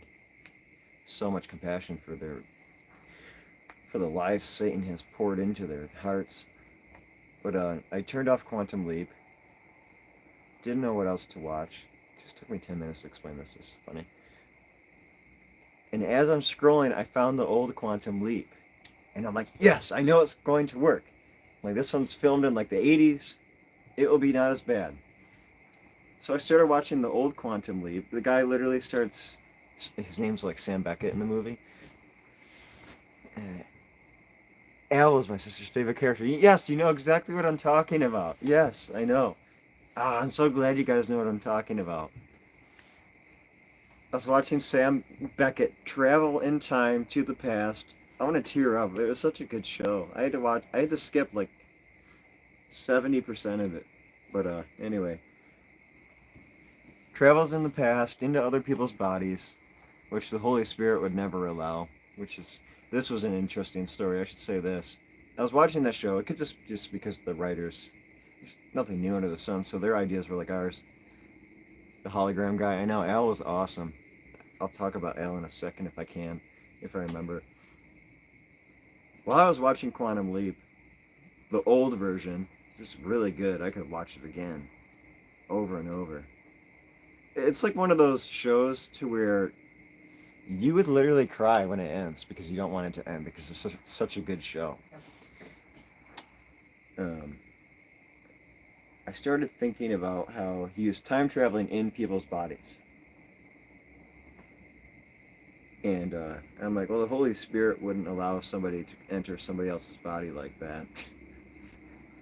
And then right after I thought that, an episode came on to where Al was, before the government, the military officials that were part of the funding, the billions of dollars that they were pouring into the time travel project, they're like, so you're trying to tell us that you believe there's a higher force involved in this leaping?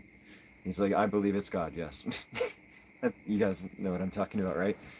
So Al's like, yes, I believe it's God doing this, or somebody. And so like, you think somebody like God is, involved in time traveling. And it was funny just because minutes before I was thinking in my head, or day or whatever, that God wouldn't allow something like this to happen. It was either I was thinking the same stuff that the writers were thinking because I like storytelling and acting and wanted to be an actor, so I just had the same thought process as the writers. Or the Holy Spirit was kind of like, hey, none of this stuff is possible. I would never let any of this stuff happen. I don't know, or both. So I thought that was interesting. Chat hidden.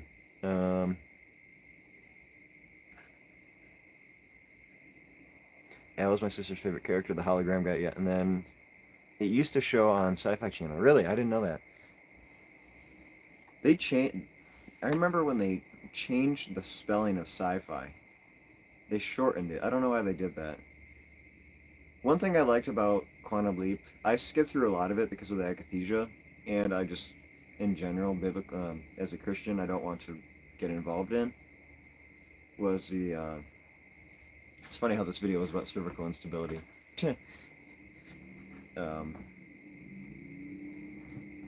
What was it? What was I going? I apologize. Sleep deprivation is difficult.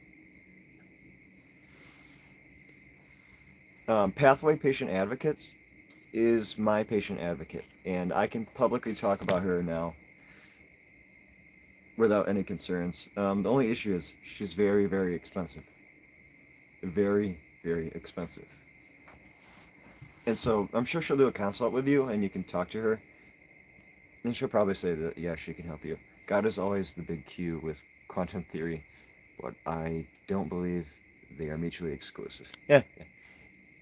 Towards the end of Quantum Leap, that guy that was involved, the bartender, I won't go into detail about it, just ruin it for people. Oh, I was going to say that I skipped a lot of Quantum Leap, because there's like murder and stuff.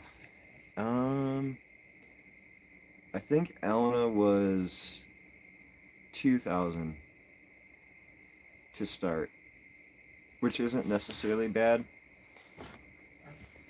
but it's expensive. But if you're really, really struggling to do this on your own, it's like it's worth every penny if you can't do it. And then there's a membership fee. I'm wondering. I can't. Put, careful, my phone. Sorry. That's my go-to-bed alarm. I'll ask Elena if I end up doing stuff like this again and more people keep reaching out to her. I'll just start having people go to her. Not saying that she's perfect, but she's better than 99% of people you'll ever meet. She's a medical doctor and has other degrees as well. Where was I going with this? I'm just really tired. Yep. Good night. What was I going to say real quick? Because I need to get to bed too. I should ask Elena if she can provide some sort of discount for you guys. Probably not. I don't think she can because of the way the economy is. Maybe like the first couple months. I'll ask her just in case. Maybe. But don't bring that up to her because I haven't really, obviously haven't talked to her about it. I've thought about it though. Did you call Pathway patients or contact them via email? I think I emailed her. You can email her. It's just advocate@pathwaypa.com. Let me see.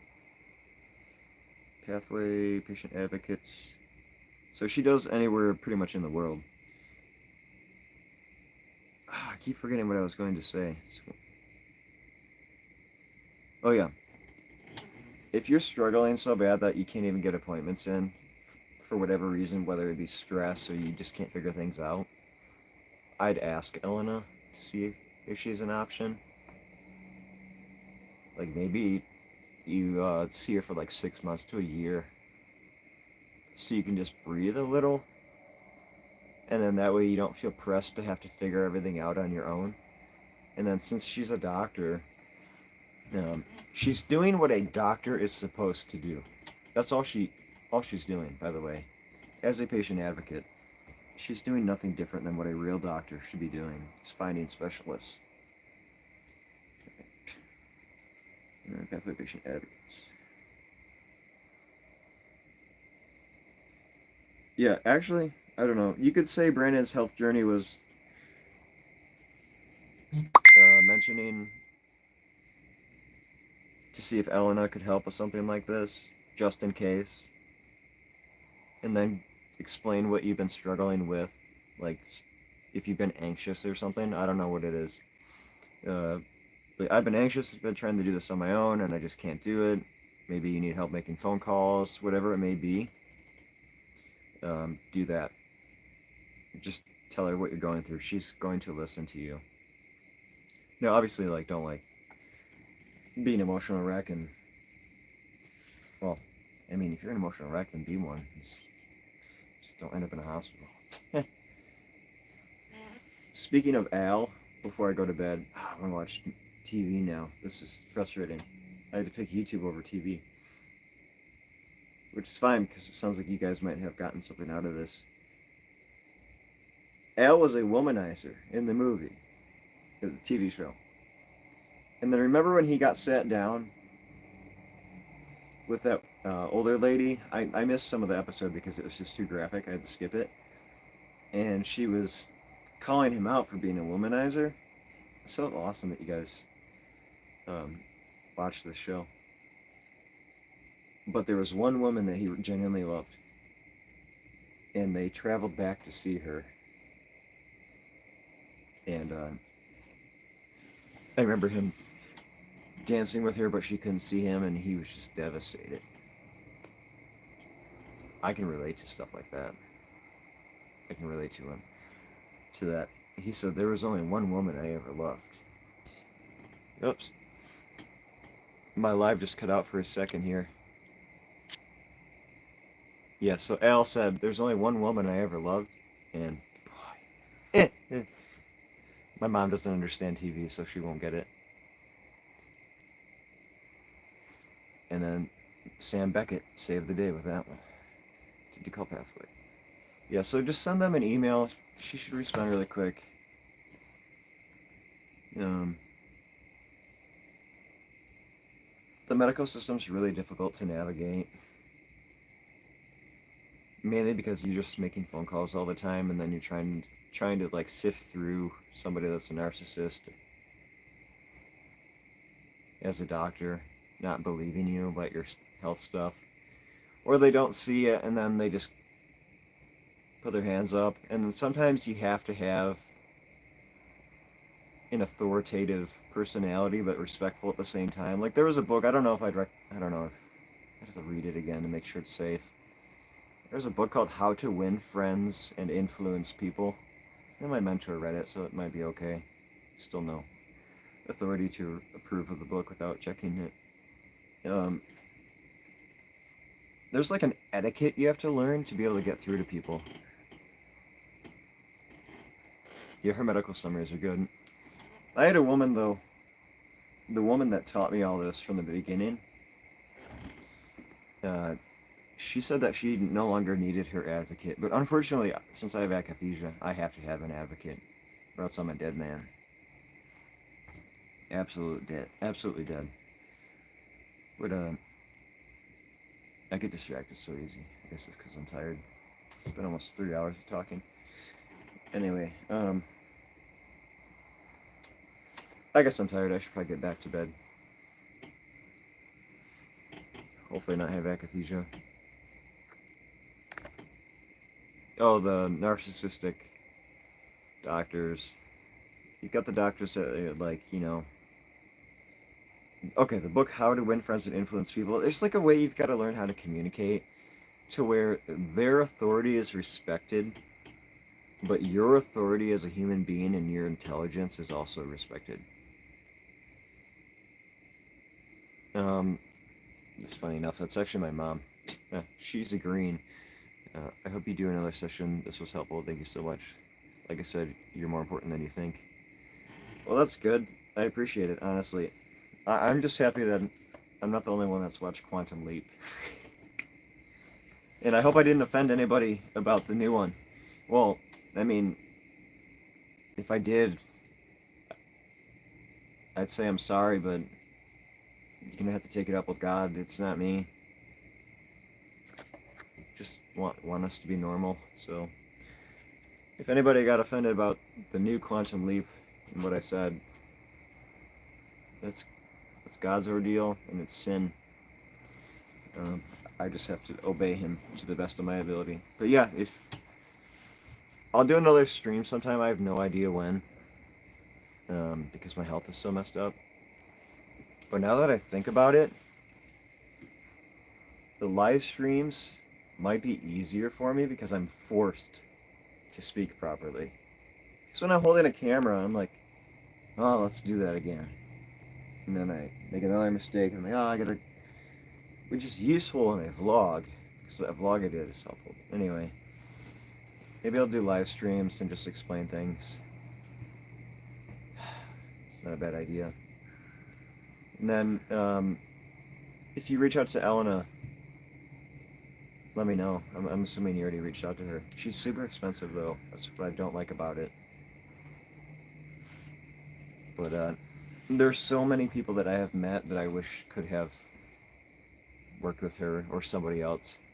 There are other advocates that are like 83 an hour. I don't know if they have a down payment like Elena does, Pathway Patient Advocates. But the only issue is that they're not specialized in rare disease like she is. Like, so she deals with like Lyme disease and stuff too, helping people, stuff like that. I'm assuming, I can't speak for her specifically, but I know she does rare diseases. I've heard her briefly mention things. But these other ones, like there's one advocate, a dementia-specific nurse, that's a patient advocate. But she's not gonna, know how to make a phone call into the back door of Mayo Clinic to get you in to see somebody. She's not gonna know that. Ellen, on the other hand, she'll call you kind of frustrated and say, I'm gonna figure this one out. I'm working on it. She'll be like, I was just on the phone for 2 hours. I had this on hold for hours. Elena.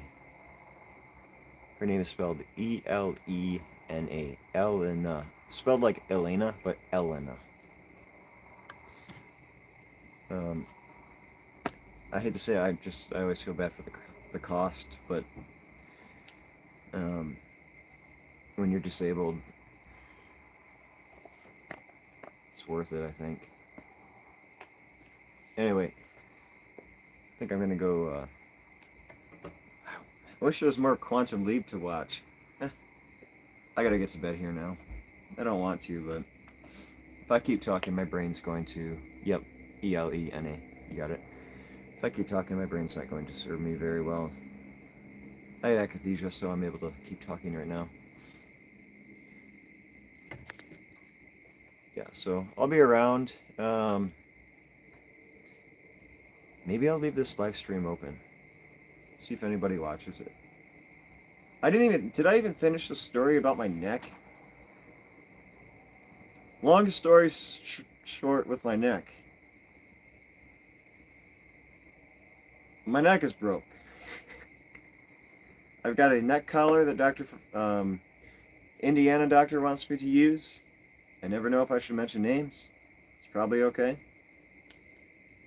I had the first Aspen Vista neck collar, and it was lifting my neck, and that's what the chiropractor was doing, and it was making things worse. And so every time it extended my neck, I started going like this because it was so irritating. Because your ligaments aren't holding things, so it's not very good. So then I got the Aspa Viston multi-post therapy collar, which has the bladder in the back, and then I tried that. Sort of helped, but it's hard to use. I had to hold it like this almost to get it into position to help. But yeah, so I had a bike accident, which hurts my spine, coincidentally. That caused the cervical instability, and then 6 years of sleeping like this on both sides, and then this sitting up messed up my neck too, and the vertebrae's out. Oh yeah, and there's one story I was going to mention before I end this. I'm assuming somebody might be interested. There was an osteopath that really messed me up, unfortunately. My whole shoulder blade, the back of my shoulder blade, like the indentation. I don't know the anatomy for that part. I don't know what it's called. I do. My brain's just not letting me say it. Anyway, whole arm went numb, and the whole side of my chest went numb after an osteopath manipulation. And she actually, besides that, she found the neck issue and was, trying to be all gentle and move it into place. And then she recommended relax my neck. You need to relax your neck to put it back into place. And she was half right, but the problem with ehlers danlos is that we are called lax. The problem is we're too relaxed. So if I would have taken the osteopath's advice, or a chiropractor, and relaxed more, I would have injured myself more. So you actually possibly see this. My shoulders are always spasmed for the past, how many years? I don't know. And so, like when I play drums, my shoulders would be locked up like this while playing, because the cervical instability. My brother saw that my shoulders were like this, and he's like, "You need to relax your shoulders." And I'm like, "I can't. It's just how they are." And it turned out that I need to refresh myself on anatomy.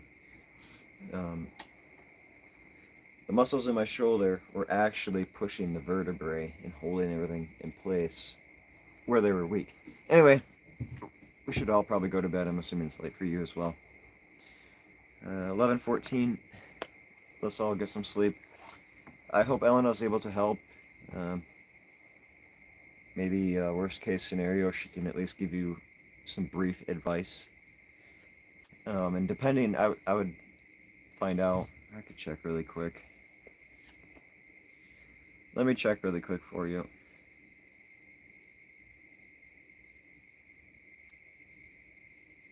Her website's so simple. Urgent advocate, cancer or chronic disease, rare disorder, or undiagnosed navigation. That's why Ellen knows the best. Medical billing, medical records review. Yeah, so she is still doing that. Okay. Travel campaign. Oh yeah, she helps with that. She can do medical summary. So if you have some things diagnosed, she'll compile your records and document it all into one page. Hopefully one page. Mine's like 3, I think. And then you can use that at every doctor's appointment you go to. I forget how much it is. I think it was like 150 back in the day. But with inflation, it's probably more. Yeah, Yep, have a good night, Laura. And Alpha, I'm going to get to bed here too. Check out the medical summary from Elena if you have enough conditions diagnosed. If not, let me know how things go. Alright, I'll see you guys around. Thanks for hanging out. You know what I should do? Are you guys from years ago with my old videos? Be sure to hit like on this video like your life depends on it. Subscribe to my channel if you're new, and I'll see you guys in the next video. Stay motivated, you urban survivors. I miss that stuff. So much fun. Alright, we'll see everybody around. Grace and peace to you from God our Father and His Son, Jesus Christ. Bye. Stay motivated. I know it's hard. Just want to let you know that. I know the suffering's hard, and I'm sorry. You're not alone. We're alone, but we're not, if that makes any sense. Just keep fighting. Act like an attorney. Document everything, right? And then be like a call people like you're a car dealer or an entrepreneur. And act like Tim Ferriss. Right. God bless everybody. Bye.